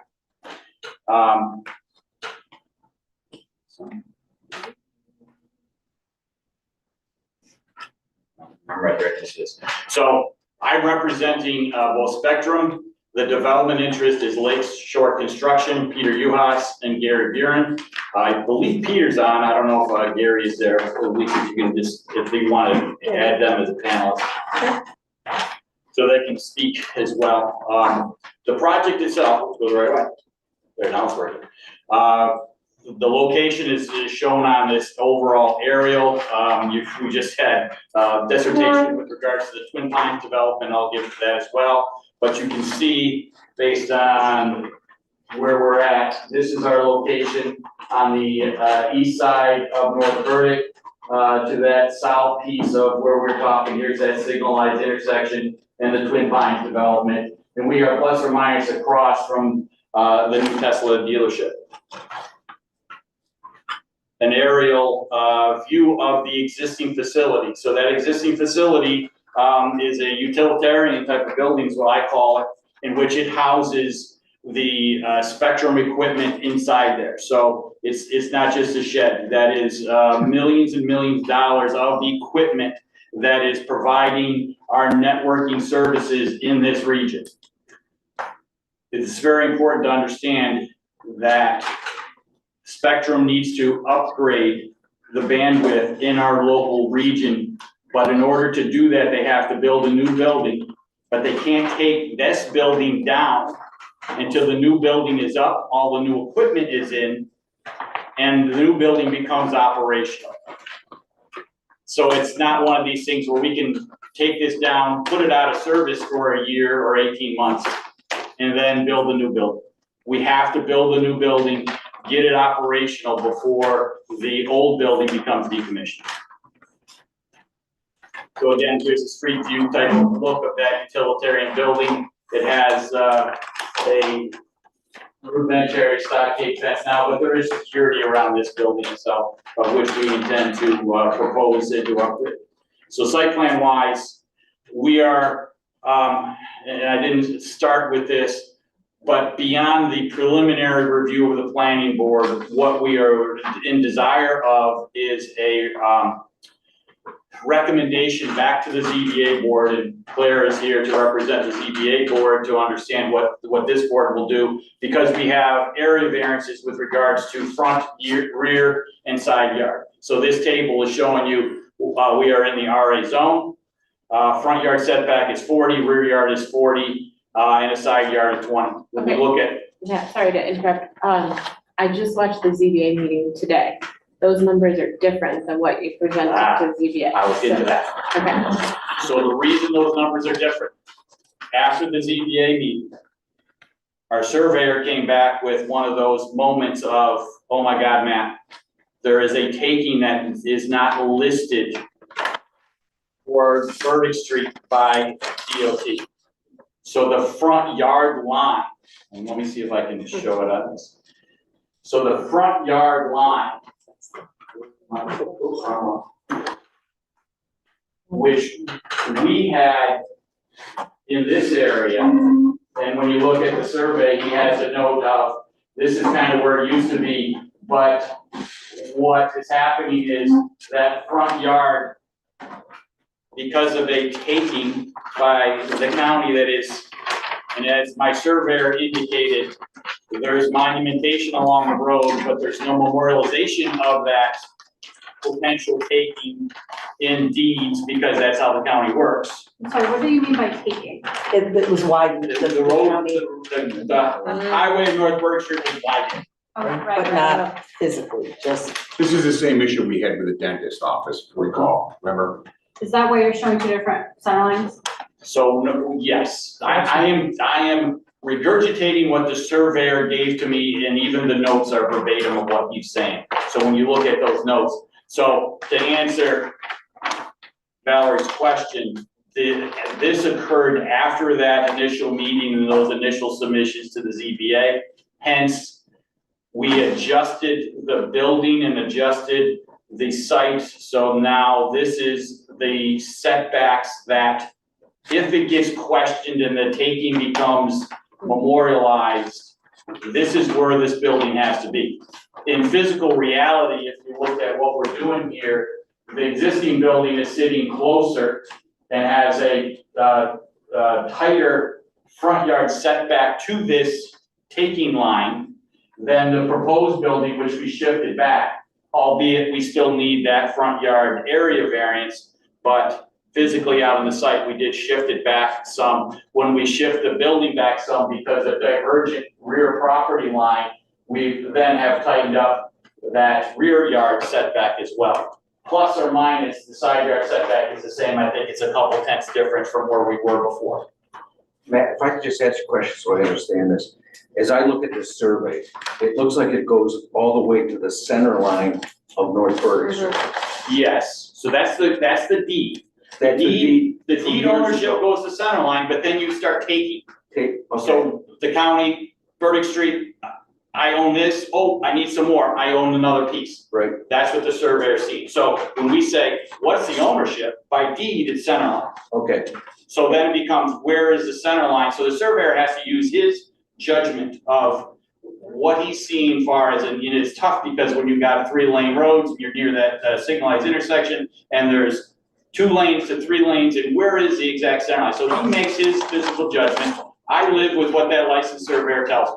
Then he's saying, DOT at one point in time, I don't know a year, but just 1952, my road width is a 70-foot wide road. Oh, wait, there's some stuff going on, I need another 15 feet, 20 feet, or whatever that number is. And that's what the physical evidence, monumentation in the field, that the surveyor is saying, Matt, it's not recorded, but there is monumentation in the field that tells me this is where, not my term, right-of-way line is on North Burdick Street. And so that's what he's telling me is, I think that's the legal right of that property, and I'm taking from that line my worst case, because I don't want it, I want my area variance to be accurate. So- Doug, can you educate us a little bit about that right of way? Yeah, so I think situation? when we talked about the dentist office down around the curve, the same thing came up. And I believe when we researched it and looked at it, I mean, those of you that were around, I believe Burdick Street was redone in the mid to late 70s. So it took exactly what Matt's saying, it took the original boundaries and made them a little bit more stringent than the county wanted. So there's an extra taking on the side of the road. So they widen the right of way. Yes. But what are we saying? It's not written. I don't understand that. What do you mean I'm it's not written about, it wasn't properly recorded at the county court. Marked it in the field, but never followed up in the How do you know office. they marked it in the field if there's nothing in writing? Concrete monuments that have a hub and a pin that says something. I think when we send this to the county, they're gonna tell us exactly what Matt's telling us, because that's what they did last time, because we went around with this when the dentist office came in. Did this go to the county? Not yet. But this is the same, the building is still the same distance from the actual roadway. Not setback, like just actual footage from the road. Yes, so what you can see is the existing building is this gray. And frankly, the first submission that we had, because we actually had our new building tighter to the road, and because of those dimensional requirements, and then as well, this building has a high demand for air conditioning service because the equipment inside gets hot. So these units, we initially had them pork chopped on this north side of the building, and the grade starts to change, and it was the location of where the ideal location for these was on this side. And so plan advancement was, let's put those units along the front, let's screen them properly, we can talk about that in a minute, with some wrought iron fencing and landscaping, so they're totally screened. But that allowed us to shift the building back, or force us to shift the building back, and those divergent property lines that I talked about becomes that area variance requirement. Why don't you put it on the roof? Well, what other road? The AC units, Well, I can't put them in the right of way. on the roof. Why don't you Oh, on use the the roof. HVAC up under the roof? I'm not the architect. I don't know those particular, the criterion load. I mean, is Peter on there? At least I don't know. I can tell you that Peter or Gary? Gary's there. Oh, can you? Somebody Just named a math Lakes is problem. raising their hand, is that, Yeah, that's them. that's them? Okay. I mean, I know they're big and heavy, but that's the structural. That's- I can't speak to that if you'd like. This is Yeah, Gary, that's- this is Gary is Brown, Lynch. Lakeshore Construction. So Matt, that I understand is, I'm still a little confused about where the property line is, where the right of way ends. There was a document recorded in 2022 that showed the property line or the right of way in a different location than the monuments show today. So That's what I'm something saying. happened between 2022 and now? All I can say is my surveyor and I had an at-length conversation because it was memorialized after I was before the zoning board of appeals. And he was very apologetic that he felt this was the senior land surveyor in this firm. And he indicated that they made a mistake, that he's correcting that mistake before it gets any further. And it is his professional opinion of 35 years' experience that the line I show now is his best understanding of where the limit of the right of way is.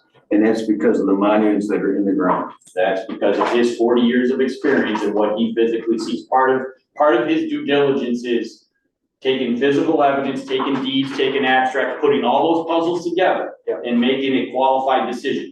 It's above my pay grade. He's got 40 years experience in this, I got 40 years experience in other stuff. I trust him. This is one surveyor in Onondaga County that I trust. So what is- Email? Yes. What is the actual, what's the actual distance between the edge of the road and where The you, edge of the paved road or the edge of the, You're talking about the shoulder and the the edge of building? the paved road, the actual road and the building? Scale, I can tell you, but I don't have a CAD on this. I mean, I'd like to know that once you're asking for a variance of a setback, you're asking for a variance of a setback. But I'm trying to look at, I think that's, again, you probably heard us talk to the previous applicants. The town has plans for that corridor, including sidewalks. And if we've got a building and screening there, where are we gonna put a sidewalk? There's no to the sidewalk. it looks like 35 feet from the face of the new building to the edge of Sounds all pavement. right. I was gonna say it's over 30. I mean, there's plenty of room to sneak a sidewalk in there.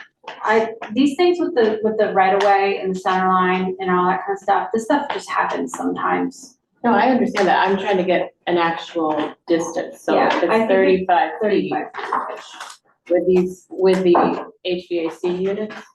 No, For the building. HVAC units. The HVAC Take units away are from- That's just the are face of about, the building. 7 feet closer, so we're talking 28 feet. Okay.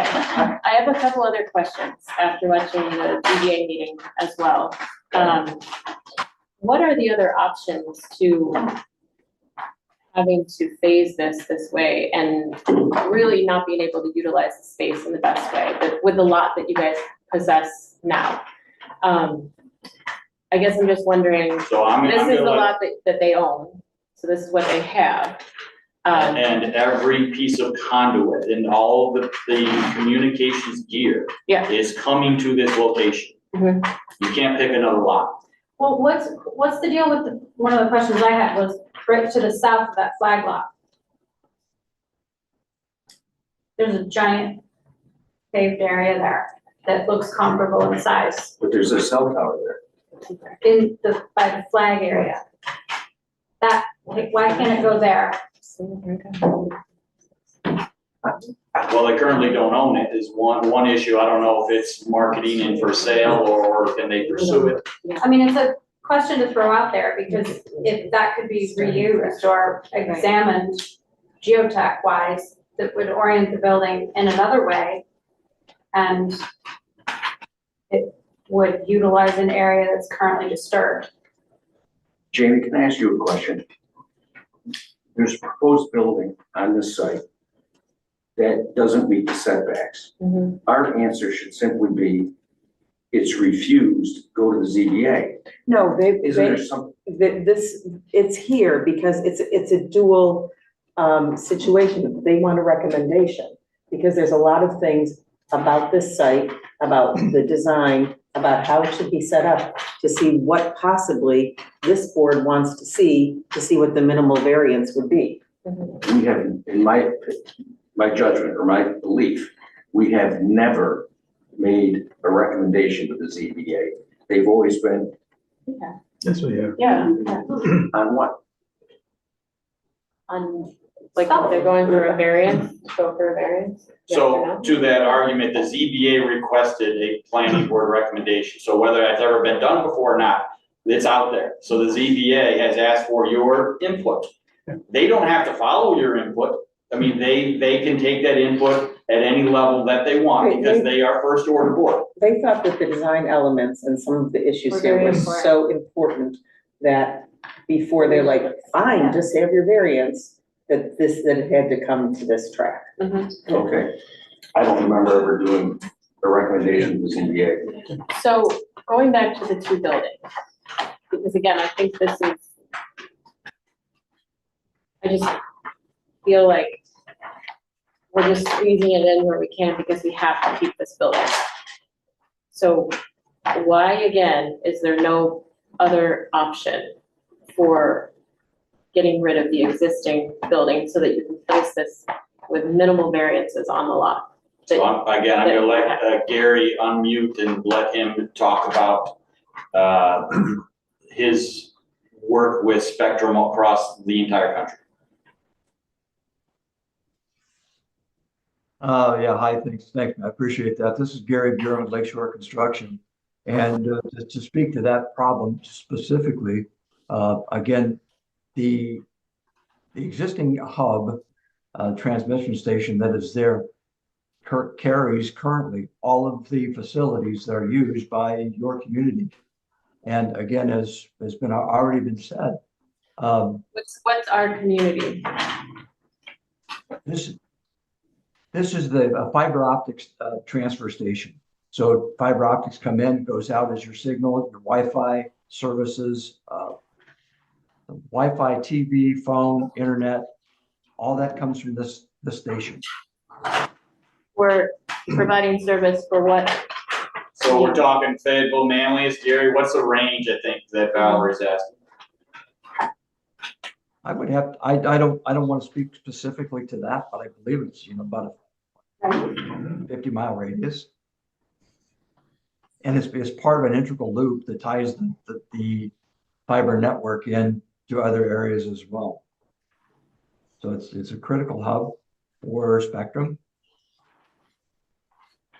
The thing that makes that important is that we just can't take it offline. So one of the problems with taking it offline, another station, is you lose services for that construction period of time. In this case, probably 9 to 10 months as a best case scenario. It's just my opinion as I look at this. And I know some on the board are searching for other alternatives. You've got the pond behind it. You've got the existing building on one side. You've got nothing north of it. So that if somebody were to buy that or develop it, the building would already be there when they look to purchase. This building's going to be further off the road than the existing building. Personally, I don't see the problem. Well, I wonder what's going to happen to the existing building. So it was talked about at the ZBA. Once this new building is up and operational, then the existing building will be taken down. What's gonna go there? We would need a phasing plan. Like, is it gonna be planted? Is it gonna be treed? Is it gonna be a forest? Is it gonna be, what's gonna be there? Open space.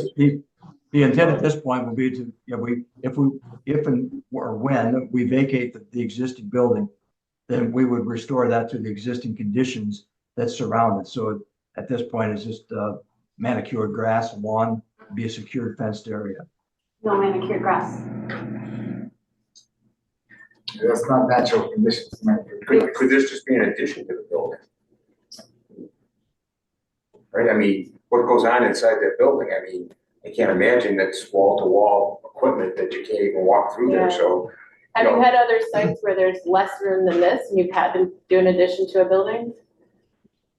Well, and again, that's speaking, down the road a little bit. As we move this thing as far as we can to the north and accommodate the space that's there, in the event that the community makes additional requests for room for space, for broadband width and that thing, the abandonment of that existing space would then allow us an opportunity for expansion to the south on the same property. And so we could near double your capacity that you have there now to accommodate your need for the future.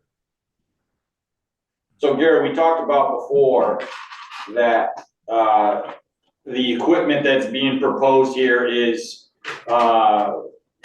just like anything, new advancements in technology, size and type of equipment, and the equipment that's there is, maybe the lack of a better term, is antiquated, and you are replacing all of the equipment with state-of-the-art pieces, and the pieces that exist in that existing building are going to be decommissioned because of age and operations. Is that correct? That's very, very well stated. And yes, quite correct. In fact, the new equipment that we use in these, the new facilities that we transition to, each piece of equipment can have 6 times the output of the equipment that we're currently using in the existing space. And to speak to there's a question about, is it wall-to-wall racks and all that? The answer is pretty much yes, with the exception of cooling equipment. There are 42-inch aisles between the equipment, so we can get to it for phasing, connection, servicing, and that sort of thing. So there's that might be helpful, so we can take a look. I'm sorry, what's this? That might be helpful for you to submit so we can take a look. Essentially floor plan layout of the Yeah. equipment, if it's not proprietary, Gary. We could certainly provide that. And the other thing is, I didn't see any elevations in here. Yeah, so that ties into the architectural plans for the building is something that we need to see. We have a complete site plan checklist, and that includes that type of stuff. I mean, could you reduce the footprint by doing different things with the elevation? Well, I'm gonna go back to what I said to the previous applicants. If you could please refer to our comprehensive plan. Do you have a copy of that, Matt? Pages 64 through 67 is that corridor. If we are going to have to go with this plan, with this new building and demolishing the other building, we'd be looking for something that would fit in to So the this corridor building better. can't have windows. That's Can fine. I have, Can I Is it fake window windows? facades? It can have architectural Yeah. detail on the exterior with material types and shadow lines and things like that, which give it a more pleasing architectural appearance. It could Yeah. have a roof line Right. rather than just a flat roof. Yeah. In fact, I don't know if the guy, Gary, if you could answer, but could those cooling units go on the roof and then Covered, be Cover hidden them, by a pitch true. roof facade? One of the reasons that we do not do that, it's not something we do across the country for reasons like just for protection of the equipment on the inside. This building has no roof penetrations at all for the primary reason of protection of the equipment. Okay, So Penetration on the side of the building, you can pipe it over and around. I think he means for the structural casting. And I think when we get to the site plan, these are the things that we can. Yeah. The other thing is, I mean, But Gary, it if you does stretch, weigh if into you the stretch issue the of whether you building, recommend this then you could do this. particular setback. Yeah. right, it's, Yeah. But it's like, if it can't be architecturally compatible, do you recommend it? I don't think we know enough from their submission yet. They've been giving us enough information. The other thing I am trying to understand is what is in the front, what used to be on the side is now in the front. And I haven't seen this before, so the question of how that weighs into the setback, and is it an accessory structure? And is that where the setback really is? Which I think. I don't think in any building, the HVAC equipment is considered an accessory structure. It's a- Right in the front, it's usually not in the front. I understand, I'm just, Don't see 10 foot by 4 foot, 3 of them Yes, units. Yeah. and right. Is it sloped too much in the back of the building to put them in the back? we're providing a minimal access of 10 feet. And then after that, that slope drops at steeper than one-on-one. It Well, drops so immediately. let me ask a couple With questions. a phasing. They could go on the Yeah. south end near where the vehicle access is. So as well, and Gary can talk about this, the location of those penetrations and how the building is set up with all the runs. The equipment has to be in close proximity, so it's either the Flip it. north end by where that door is or the front. Those are the only two locations to functionally, again, according to his, this building layout and his HVAC team, it's either the west wall or the north wall. With all due respect, I'm sure this isn't the first time something like this has been done in this country, as you said. So I don't see why they can't Orientation. flip things in the building, because this is forever for us in our community, and we're trying to improve the visual of this corridor. And, a metal wrought iron fence and a couple of shrubs and trees aren't gonna cut it. Jamie, to your point though, it's interesting that this new building that is being requested, right? We might want to approve it, we might not want to approve it, but interestingly enough, this is our chance to get rid of an old building that is actually in place that doesn't seem to fit with the plan for Berkeley. So I think we can look at it from a positive standpoint in which, yes, we will recommend different aesthetics, different ways of doing it, but it gives us the opportunity to get rid of an existing building that we don't know what to do with if this didn't come up. Plus the sidewalks, by the way. So, I actually don't have an issue at all with the building where it is, with the, kind of like what Rich said. This is a spot that's really difficult to develop for a lot of reasons, and I don't have any problem at all with this building's location, with the variances that would be needed to put it there. I understand the way that this has to be phased in order to keep everything online, and I don't know, you know, that doesn't really bother me at all, because all of these site issues can be resolved with Right. design solutions. So that's really not a problem. The only thing that kind of comes up is not knowing what could potentially go to the north of this. There could be screening there that might be desirable. But in order for them to get this in, I see they had to push it all the way to the top. And that might just be one of those things that gets left. While I'm on my box, I see in the aerial on C4 that there's 2 vehicles parked there, right? In the aerial that's used behind as a base. I think that it would be reasonable to think that, and maybe this is something that you do with your phasing plan to show us, but they're gonna wanna have more than, you know, the design of that, where you take off with your access agreement from the flag lot. And maybe it is part of how you do the phasing plan of the taking down of the existing building. But I think that there's an opportunity to have a couple parking spaces and a turnaround, you know, proper vehicle access for whatever kind of a bigger equipment they might want to get in there. Say they had to replace something in the building or do something like that, they might want to get something a little bit bigger in there. And there's no surfacing types shown. It's just a temporary construction drive, and then, you know, there's no dimensions, there's no grading on any of that necessarily. What are the pavement types gonna be like? What are the surfacing types gonna be like? I think we need to have the, you know, building architectural shown that meet it, and also a bit better of a landscaping plan. We talked about having the sidewalk come all the way down through. Where does the roof water go? I found in the EAF that it's discharging to the ditch, but we're not in SWIP territory here. I think that a drainage report just kind of not running helps necessarily, but. I don't disagree with any of your points. And that's why we're here for preliminary, we're not argumentative, this is a Right. preliminary conversation to get a laundry list of items. Where we would. I don't know if I'd be able to speak. This is Pete. Go ahead, Peter. Yeah. To your point regarding the last individual who was speaking in regards to the equipment and accessibility,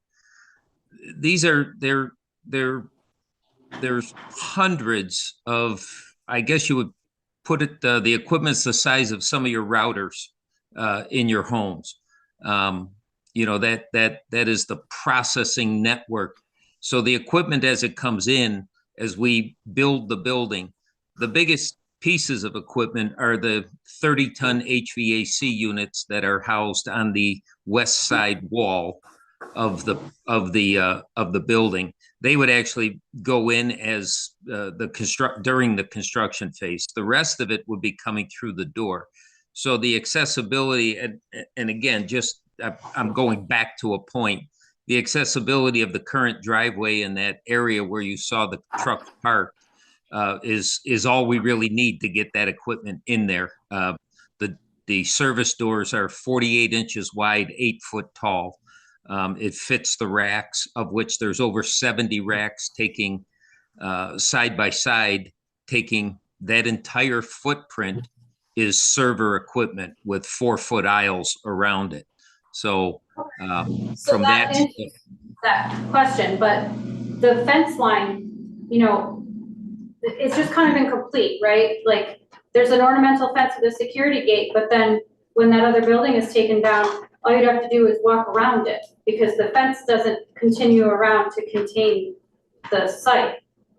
And to access those HVAC units, there's only 11 feet between the building at that front corner to get through there. Like, there's just, why are you fencing that whole parcel where the building is being taken down instead of having that be part of the phasing plan? Well, when that building does come down, we will then complete the loop of the fence. Again, that's one of the reasons on the architectural design of the property, it's of the building. It's not just, it's for security purposes. That's why you don't see any windows in it. Gary spoke to the fact that we don't penetrate the roof, and we do fence it in because there's critical infrastructure and equipment running there. There's outside security cameras. Every piece of equipment and every surrounding area there is monitored through our national network within Charter's national network. So Okay. we will complete that, and we will accommodate, some type of whatever you see fit, as far as landscaping on that front end, to soften that blow. But it will be encapsulated with the fencing. It has to be. That's a security issue. Okay. Yeah, the And other again, thing as part of phasing, we would take often that in the water industry is for fencing. Mhm. There's no need to fence solid walls. We just fence around the doors, and we have 2 or 3 levels of security, just like the gentleman just said, right? So you would have a camera, you Yeah, would have a security alarm, and you would have a fence around the and that door. would be fine. They don't need that whole thing around the back. Could but save you a lot of money, right? Yeah. Maybe you're in But somebody's then- house. Then the whole thing along the front, Yeah. it's like it ends at the access drive, but then you could just walk right in next to it. So I think that it's just incomplete. I'm on C4. Yeah. Like, once that building is taken down, it's not shown how the fence. Well, I think that goes to that phasing plan we're talking about, right? Yeah, and So then we prepare that phasing plan to say, okay, here's how it works. once this comes down, this is how, this is all gonna, Yeah. close the loop. What is it, how is it gonna be, Right. landscaped, and, we talk about those type of things, and, again, I think, as you said, I think all of these items can be addressed, the architectural facade, shadow boxes, or whatever we need to do to meet the comprehensive plan appeal. Correct. I think functionally, there's things that can be done to screen those units, on that front facade. It just becomes a matter of, coming to an agreement with those things. And then that whole thing where the new existing building is, there's a lot of opportunities to do something a little bit nicer there than we would not want to see manicured lawn. The other thing is, and I'm not sure it's still in use, but several years ago, we did one of these. I'm not sure it's still in place. I'm not sure you were still on the board or not. At the corner of Enders Road and 92, Matt, that little old gas station? Yeah. Very similar to this, right? Very difficult parcel to develop. And they put in server units, I think in half the building, you remember that? And it was the same type of thing. I mean, normally, there's 1 or 2 cars that show up, so there's not a need for parking. They did some stuff with the cooling unit, they put them around back. I don't know if they're still there or not. That place has flipped a couple different times, but it was a perfect location for that. Yeah. Right. So you're coming in for recommendations. So this is not demands, right? And you're gonna go to the zoning board with the recommendations that we. So the recommendations that we're suggesting is to look at our overall plan, aesthetics to make it look decent. I think if you take a look. No, I disagree. What this is simply saying is, do we make a recommendation that we think that the variances are reasonable? That's what the ZBA is looking for. Right, Now, but once the they get, ZBA can put conditions on that we recommend, right, and that's very critical. and then if they do approve it, they have to come back for a site plan, where then we'll be able to get into the details of what we're talking about. Yes, This is but- sim- Yes, Okay. but what this planning board can do can be somewhat limited as compared to a ZBA variance that can be very specific, which is we recommend the variance, but only if A, B, C, D. And those become specific conditions that run with the land for literally ever. So that's why this is an important discussion. What kinds of things would we be addressing? You gotta take down the building within X period of time. That building can't stay. I have one, Richard, is if the if we're gonna go with the variance, which is basically distance away from the center line, wherever we are, right? We can ask that those air conditioning units be flipped to the other Yeah. side. Well, that is part, to understand in the R2 As a zone, recommendation. yeah. Well, yes, and that we would recommend that that be part of the variance, so that literally can't happen. Like, we could not vary that, Right. if that were the recommendation. So that's gonna have to be very carefully considered. So, and to understand in the RA district, all lots shall have a minimum front yard depth of 40 feet. No portion of any building or structure, those are structures, shall be located in any front, rear, or side yard. So, Well, that's all the yards. no, but yes, it is. The other thing you have to take into account, I skipped a few words because that's in the front. the other thing you have So to the take into variance account is the not steep slope. to the building, the variance is to the, structure. to those The HVAC structures. units. Jamie, the steep slope comes into play too. Yeah, we can. So you have to be 25 feet off. I think that's in our design. It's there, and that's something though that they could propose an engineering solution for. Well, Put I a think retaining wall in. they can have a variance, but I don't, how is that determined? The steep slope. I don't have it in front of me. It gives you what the steep slope criteria is. It's 25 or 50 or, we talked about it, yeah. I didn't look it up in there. Well, the fence wouldn't have to go, you wouldn't have to have the 10 foot Yeah, offset. I think it's 25% slope, right?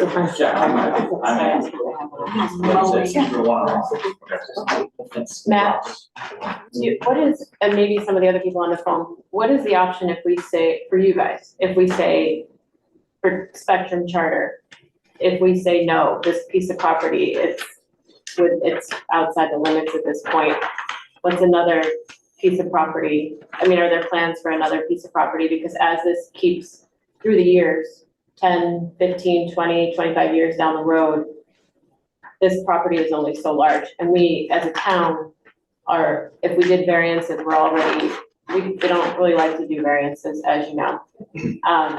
So what's an alternative plan if we tell you no? Well, you can't say no, the ZBA says no. Yeah, but- ZBA said no, yeah. So Gary, you wanna address it first? Yeah, I'll see what I can do. First off, we can only make recommendations as it relates to what we've been asked to do. And this, Spectrum comes to us and says, is this a possibility? And of course, then we have to draw this up. So they don't give us options. Because this is a site that they own. They're doing this expansion because of the request of the community and demand that you're placing on them for their service. And so they're doing what you're asking them to do. And so to speak to that, that's why we're here. And we're trying to maximize the space and minimize the impact, which is that's our job as it is yours, I know as well. And so when we look at all this, is there another option? I don't have the answer to that. If we simply if you were to make recommendations, this isn't going to work, ZBA then backs that and says, can't do it, then we would have to go back to them and say, sorry, you're going to have to look for something different, something else. I don't know that there are any other options that I can present because that's not what I've been asked to do. Is the owner on the line? I'm the owner of Lakeshore Construction. I am Who's the not an owner of the owner. property? Who's the owner of the property? Charter, isn't it? Are you the owner of the property, Gary? No, I'm the representative of record for the property. So who's the applicant? We need to be the owner of the property, right? Yes, Yeah, we got Spectrum, signature from. Spectrum is on the application as the owner. So we got owner signature to do Bruce this work, Carney. through Gary. Bruce Carney, Now, Colorado. this is an opportunity for us.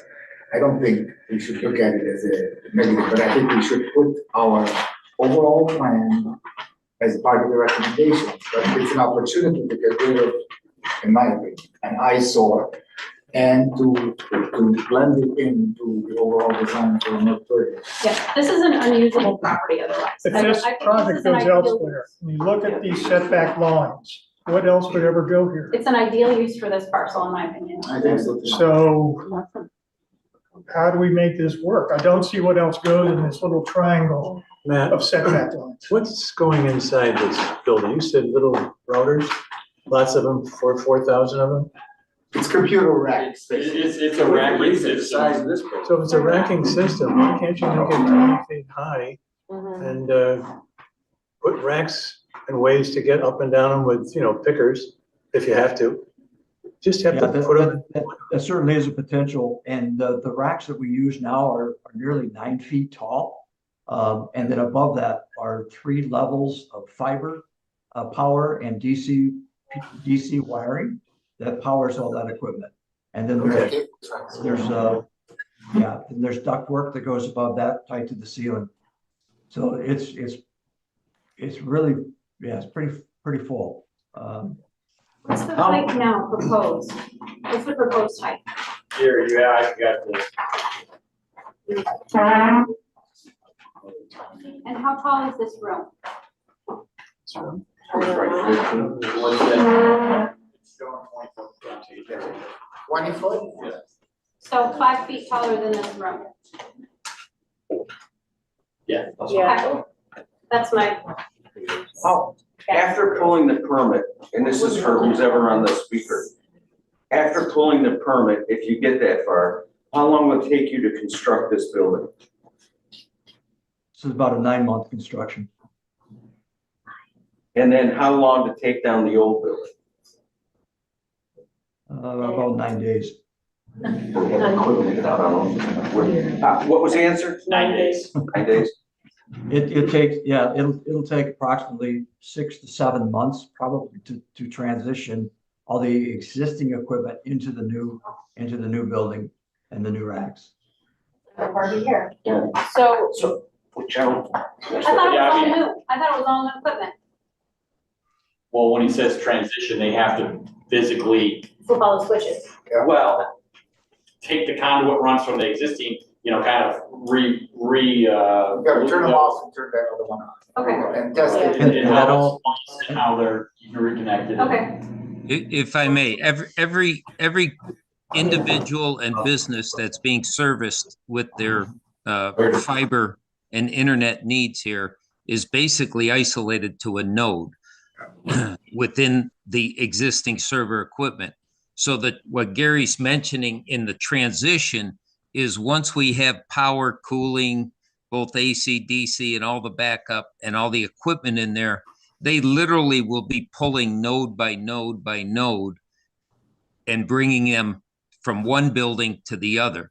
And going back to the point as far as why this location, the capital expenditure for the fiber and all the runs that you see throughout your entire community, as Gary said, about a 50-mile radius, is all leading to this hub.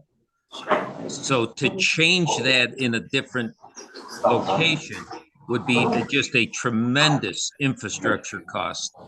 And I don't even know if that's possible at this point, but that transition would be literally customer by customer in groups going from one building to the other.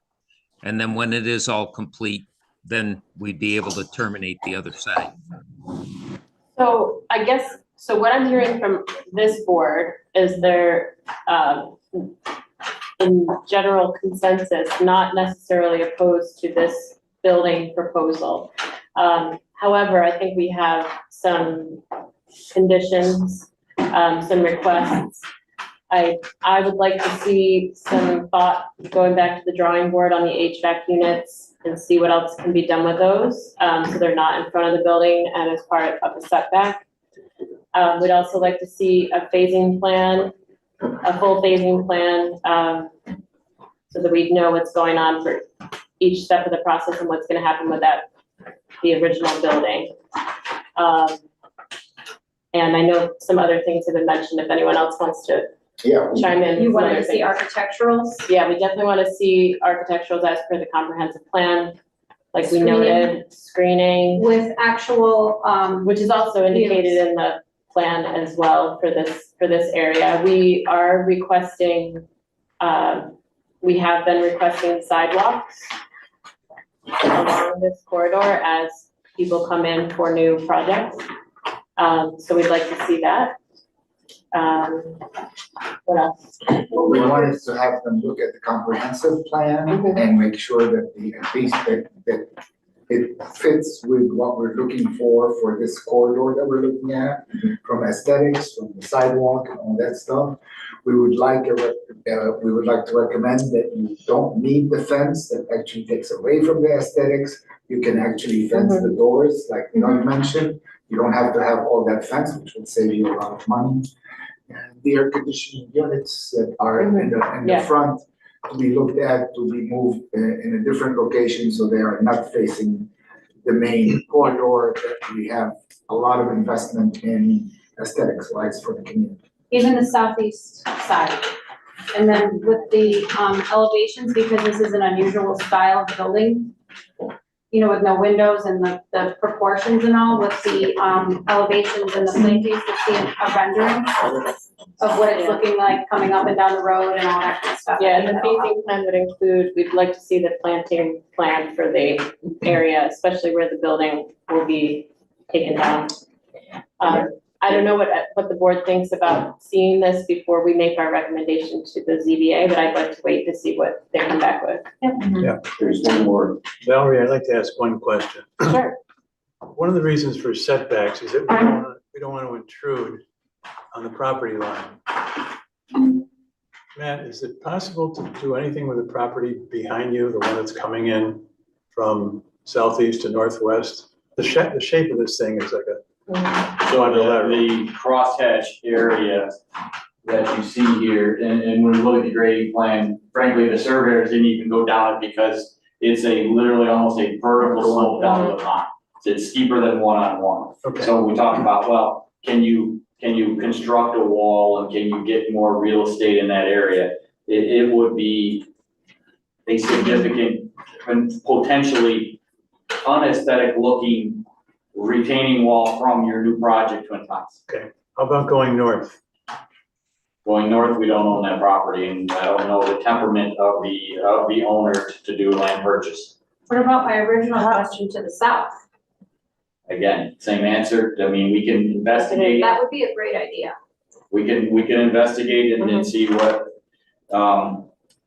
I guess, you know, Gary and Peter, there was some calendar schedule and timing issues that Spectrum was looking at with this program. Can you talk to that? Yeah, we had hoped to have this substantially complete with the construction and in the beginning of the transition of equipment by the end of this year.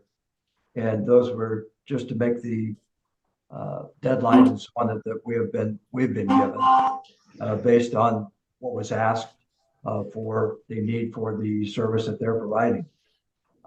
Again, I am not privileged to those details other than this is what they're looking to do and what they got approved to do by the Spectrum Board. Oh, if it's a 9-month project, we're basically on January. We're under the gun, yes, sir. Who owns that? If I may speak, I know that in part of this review, the HVAC condensers have come up quite a bit, and just understanding this to the north side, which we were originally looking at, out of due respect for the adjoining property, we're sure that they'd want to keep their trees and their screening up at this point. We have a security issue of any kind of overhanging branches over those condensers, as much as the fencing and the electrical power coming in. One of the most important components, as everybody knows, your computer, your phone, it runs hot. There's 90 tons of cooling in this facility. The cooling is as critical as anything else in there. So having them free of clear of possible debris, trees falling on them, any type of damage is critical. On the east side of the building, we also will be housing the backup generator. And from our construction experience and the recommendation, we don't mix those two in the same general area because of makeup air and what happens within the condensers versus, exhaust from the generator itself. So it is a strategic placement. It doesn't show on the drawing. Yeah, it's not on here. Are the current, We gotta see that. are the current HVAC units in that fenced area? So And then the Peter, back end fenced area? I think right, how high are the condenser units yeah, too, well, right? exactly. So Peter, you mentioned the generator, and you are right. I'm a mechanical engineer, so I agree with you totally. You're not gonna put a generator next to air conditioning unit for the exact same reason that you mentioned. But you gotta understand, changing orientation where those units are is not as big an issue as we're making it sound here. If the project gets delayed, your customer is gonna lose a lot of money. Putting a retaining wall and putting the air conditioning units over there, it would be an easier solution and less money for that one. Plus, we don't need the fencing on it, so that'll save them some money. The generator that can go onto the south side end where we are there, and will be away from the air conditioning unit. All we're saying is, please give it some thought that we don't want the air conditioning units to be facing to the public because we're trying to make this area more suitable and follow our overall plan. That's all we're asking. We're not asking you to reinvent the wheel. We're just asking you to relook at that and figure out how you're gonna do this. Suppose the new building were built at the same setback as the old building. And gave them space on the east wall to do these things. Variation that will be changed at the zoning board. No, that would be, I understand what you're saying, would that be the recommendation? Yeah. That would be an option, yeah. That does not interfere with the sidewalk still because. I don't think so. Yeah, it doesn't. No, it doesn't. Yeah, you could do that. I admit it's a tall building closer to the road, but it might give them the space to put the generator and those. I don't know what the lateral separation needs to be between those two kinds of devices. Those condensers sit about 4.5 feet tall. No, put them on the roof. Yeah, the roof penetrations he's talking about. He's worried about condensation too, so I know. Yeah. It's a problem. I think definitely explore the properties to the north and south too as investigation. And putting a retaining wall is another option. Wasn't that part of the subdivision, that strip in front of the, of this building to the north? Was it part of that whole big subdivision? We should look at I would that. have to look at the map. Tear it up. Remember, man? No. Is it Charlie's property? Yeah, I think if it's Charlie's property, that's an easy call, because that's an easy call. It shows up on his plan. Does it?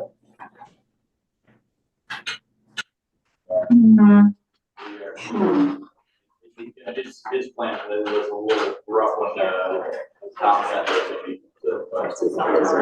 Yeah, that's it there. But I think it's Charlie's plan, because I think Jimmy, that subdivision was down here to the south, so just on the south shore, wasn't it? I mean, the geometry needs to balance kind of wraps here. So, if they purchase this piece. Yeah, I think they caught it like on the south shore like that. Okay. They moved it one time. They moved it here, Yeah, yeah. Go for it. But I don't know how much they gauge yet. It's another year or lot. Well, I can see that topo, where that topo kind of continues, that steep grade is really where they can't do anything with it, but maybe has room to get the units in there and give us some room. Okay. But as Peter was saying, it will require tree clearing to get that buffer that we need, but there's certainly, again, when you look at Twin Pines, you got this is a heavily treated area all the way up to his road, so.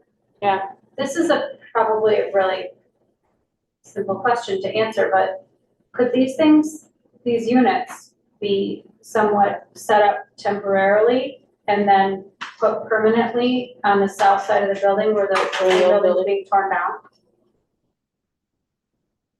Did you hear that, Peter and Gary? I did hear that. I'm kind of like running that through my head, thinking distances. There's problems with the distance of the line sets from the condensers to the units themselves. And that becomes, pretty problematic. We're limited to a maximum of 110 feet.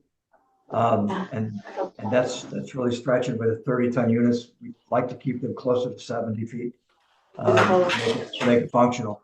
So those are just mechanical, practical things that we would have to take into consideration. Yeah, I think as David, just to reiterate what David said, we'd like you to put some additional thought into it. The setbacks are a lot for the zone. One of the things that you said, if I may, is that if we're allowed to move the building towards the road, even just a few feet, and move those to the back to the back side of the building, that is something that would be doable. I'm fine with that. That would be fun. Yeah. So we would go from a 15.1 front yard to potentially 9. Can you line it up with the existing building and Line move it up things with to the the back and existing be done? Line it up with the existing building. Yeah. That's what I would. We'll get a site-wise, really that's what I nice would- looking new building out of it. Yeah, yeah. And then we work on the elevations, and we yeah. do with some shadow boxes and some change of, fencing. blocking. Get rid of the fencing and paving. I would like to see a nicer looking area where they're parking, honestly. I know they just drive a truck in and that's it, but there's 2 trucks there right now in that picture. One of them's gotta back out to get the other one out, they're gonna drive around them. Yeah, it'd be nice to have people drive by and not think that it's a utility. Does everybody think this is a flat roof or gable roof or? I assume we're trying, I'd like to see a drawing. Yeah, we'd like to see a drawing. but they could fake it. I Yeah, mean, it's a fake, Yeah, fake, facade. fake, yeah, exactly. it might be a Very flat good point. membrane roof and we're gonna find out where all the drainage and stuff What is do they going. need, what do we like? Fake one or the other? That's why we want you to look at the comprehensive plan. It Yeah. gives you an idea It's like of the what Wild architecture West. would look. All right, I think do you have what you need from us now? So I guess my understanding is you're not in a position to send anything to the ZBA yet. I mean, no. Doesn't sound like the board is. I think we'd like to see another package. Yeah. With all of these things Okay. that we're asking before we feel comfortable.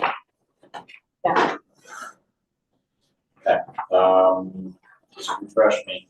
Next meeting is June 10th, and then the ZBA is shortly after that. Yeah.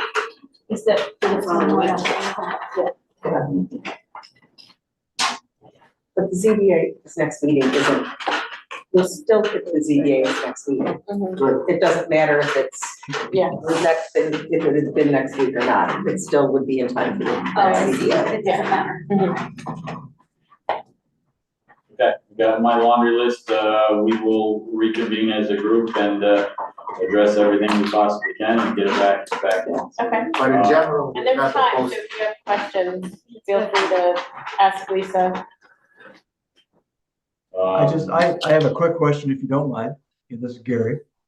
So it's my understanding from what I'm hearing, and Matt, we can talk about this later, but the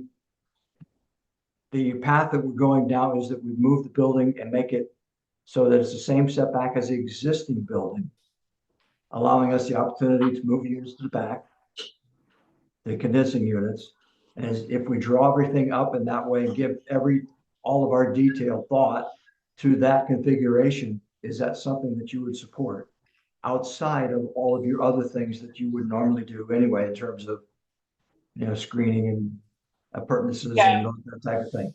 So We have, can we go back to the zoning to them and say, because from my understanding was they're looking for, can you provide us enough stuff? So if we allow some sort of a zoning recommendation or variance recommendation, that we can make this work. So I just want to make That's sure. the gist of it. I mean, that's the gist of it. Don't come back. we need to we need to, They'll have to come, right. yeah, You'll come back for site plan approval anyway. I think one of the things that the board's trying to figure out is, are there gonna be conditions on the the ZBA ZBA recommendation? Because that's where the teeth are. yeah. we need to feel confident in our, whatever recommendation we make. And your second submission will help us determine. Yeah, Okay, thank you for that. thank you. Thank you. Thank you for your patience with all of our questions and discussions. I certainly appreciate your time, and we'll talk again soon. All right, Okay. thank you very much. Thank you, guys. Thank you. Okay, Thank you very much. thanks, Matt. Thanks, Mike. All right, the next item on our agenda is a discussion on the general code review for the town board. There were some work sessions and we received some comments. Jamie and I have received some comments from a few of the members, and we've also gotten comments back from ZBA. So I will open it up for any further discussion. Well, maybe we can review just briefly the gist of the ZBA comments. Okay, do you want to do that since you're? I can, and I had it pulled up a minute ago. Oh, good. In the tedious print. Yeah. So a lot of what was discussed, they went through the ZBA, the whole board met actually, and came up with just a few discussion points, recommendations. Some were, they're little pitchy things, right? But there were a couple of three things that were specifically important, I guess, to the board. There was a lengthy discussion about the definition of family. This is a kind of a controversial subject, and the discussion centered around trying to fit it into this new ADU, definition. And ultimately, I think what the ZBA was recommending is that there would be a definition of family for most purposes in the code, and then when you get to ADU, it might need to be different. Like trying to throw it all into the same definition was not going to be productive. And kind of piggybacking on that, I believe it was Don who thought that of the various definitions that were presented, the one that was the hybrid of the DeWitt definition seemed to The work. town DeWitt, which really Yeah. boiled down town of Ithaca, Right, it's stripped down. stripped down of Right. Ithaca, right? A little bit. So, so that's one, we'll circle back to it. The other one was non-conforming structure and non-conforming use. And our code needs a little bit better clarification on that because they're different. So that was a suggestion that the board bring that up. And then there was a question about, Excuse me, I have to leave. I apologize. did you have anything you wanted to add Do you have anything to in this general? discussion? The general code, no, I had something else I wanted to talk about, but Okay, they can hold up, I'll give you a call. okay, thank you, all right. Okay, Sorry. thanks, Chris. All right. Right, so there was a recommendation about It might be me. something that came out, I think it was misunderstood about whether the zoning board should have alternates. We do have alternates for the planning board. The general feeling was, hey, if you have them for that, why not have them for ZBA as well? Because it's also a training ground, if you can get alternates to start sitting and being, like if we had alternates, they could be here tonight, same thing ZBA. So I think the recommendation for ZBA was, yeah, let's have alternates. Mhm. So that was the high points. If you want to circle back on that family question, that seems to be a hot button. I agree with Don with the how to do it. It's pretty similar to Manlius, and I know what you pointed out about Ithaca. They've got, the academic institutions, which we don't. Impenetrable to me almost, So, yeah. So I think it does provide some additional definition verbiage that some of the other ones didn't at all, but I don't have anything meaningful to contribute. Do you agree with the ZBA that Hey, if we're gonna talk about those ADUs, let's sort of Yeah, treat I do, that yeah. separately. Yeah.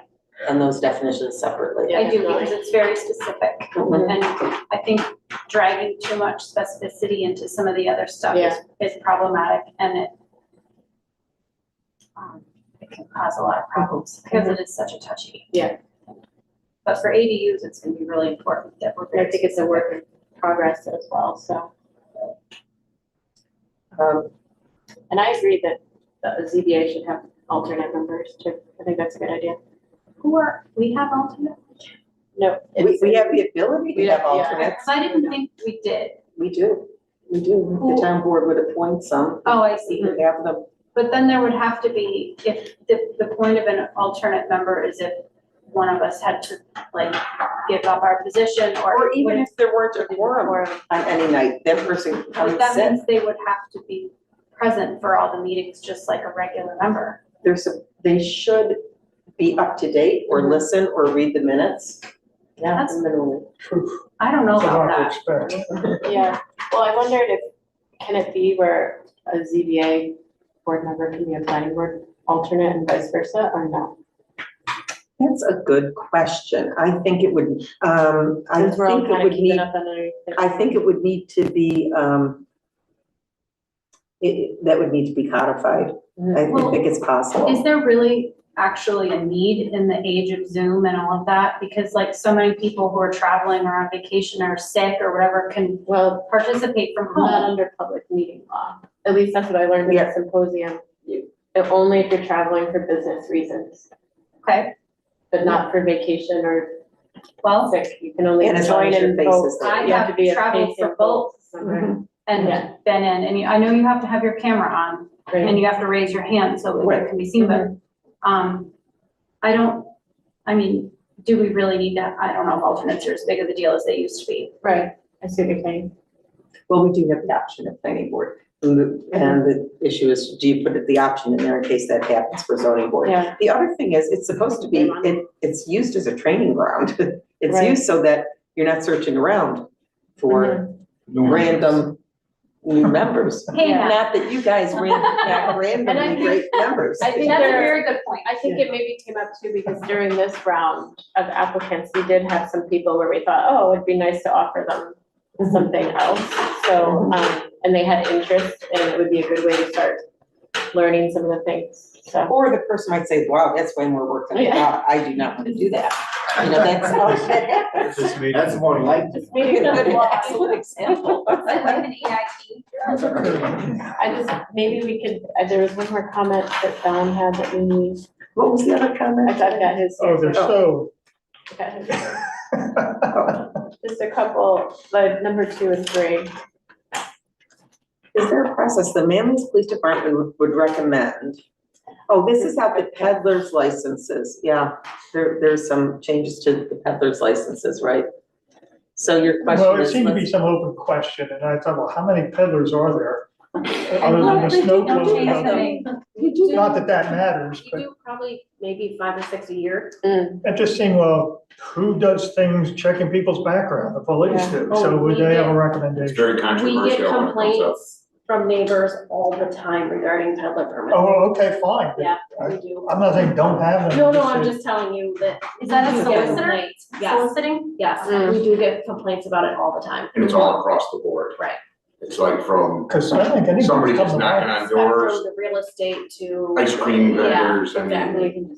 What about the Okay. religious Yeah. ones? That too. Oh, Yeah, I wanna mention it. Maybe because I live in a village, maybe it's just, you don't see as many or something. I don't know. Maybe the village turns them down. I don't know. Cause they gotta go to the town and the village to get permits. I think that has been a scenario where Yes. the village has turned it down. Yeah. I can tell them, my kids would love to talk to them for a long time. Yeah, come It on. works. No. There was that. They can sit right there and. Maybe you know this, there were 3 roads that are listed to be removed where snowmobile use is permitted. And can you expand on that? I talked to the highway superintendent, and the roads that are listed in there are to be removed from the code. Just Going right too. because they're not, Well, McClinton doesn't exist. Oh, I don't even I know where see. that even is. No idea where that is. No. Not I'm gonna say that doesn't make sense. Just doesn't exist. Okay. That's as much as I can expand on it. Rob told me to take them out. and So that's- nobody would- Okay. That's what the suggestion All is. right, well, does that answer your question at all? There you go. Okay. All right. I didn't look at it, what were the things? Golf road, Uh-oh. is it Hale Road? Yeah. Golf, Hale, and McClinton, like I said, doesn't exist. Yeah. But McClinton, McClinton, so it's probably, But keep an eye out. I have no idea. Maybe it was I'm gonna gonna do be. my best. Typo. so, I'll add okay. to my list of things. Are there any other comments or just, we will submit these to Yeah, I got town board it. or summary? Oh, you do already, okay, go ahead. Contents. Chapter 21, I think they mean manager, not manger. Okay. Probably. Sorry, folks. Remember where I came from. Okay. Chapter 25, page 13, they're redefining best value. And such basis may also identify a quantitative factor for officers that are small businesses or certified minority or women-owned business enterprises. That is not quantitative, that is qualitative. Mhm. Okay, so change quantitative to qualitative. I got one more here. Sorry, So, Lisa, you're taking no, notes. and Lisa's, you're gonna give that to Lisa. I am. I am. Wednesday. Oh, the other one was McClinton. I said, if you can find it, let's get rid of it. Well done, thank you. All right, I'll give these to Lisa. Yeah. Okay. All right. Anybody else? Comments, questions on the general code review? We had a serious problem coming in. With Rosetti not being here, we're not gonna be able to adjourn. I requested permission. I do not have any other business. If no one else does, I'll take a motion to adjourn. I so move. Second. Okay, motion made by David, second by Judy. All in favor? Aye. Okay, meeting is adjourned. See, Arnie, I was Thank you, thinking everybody. ahead.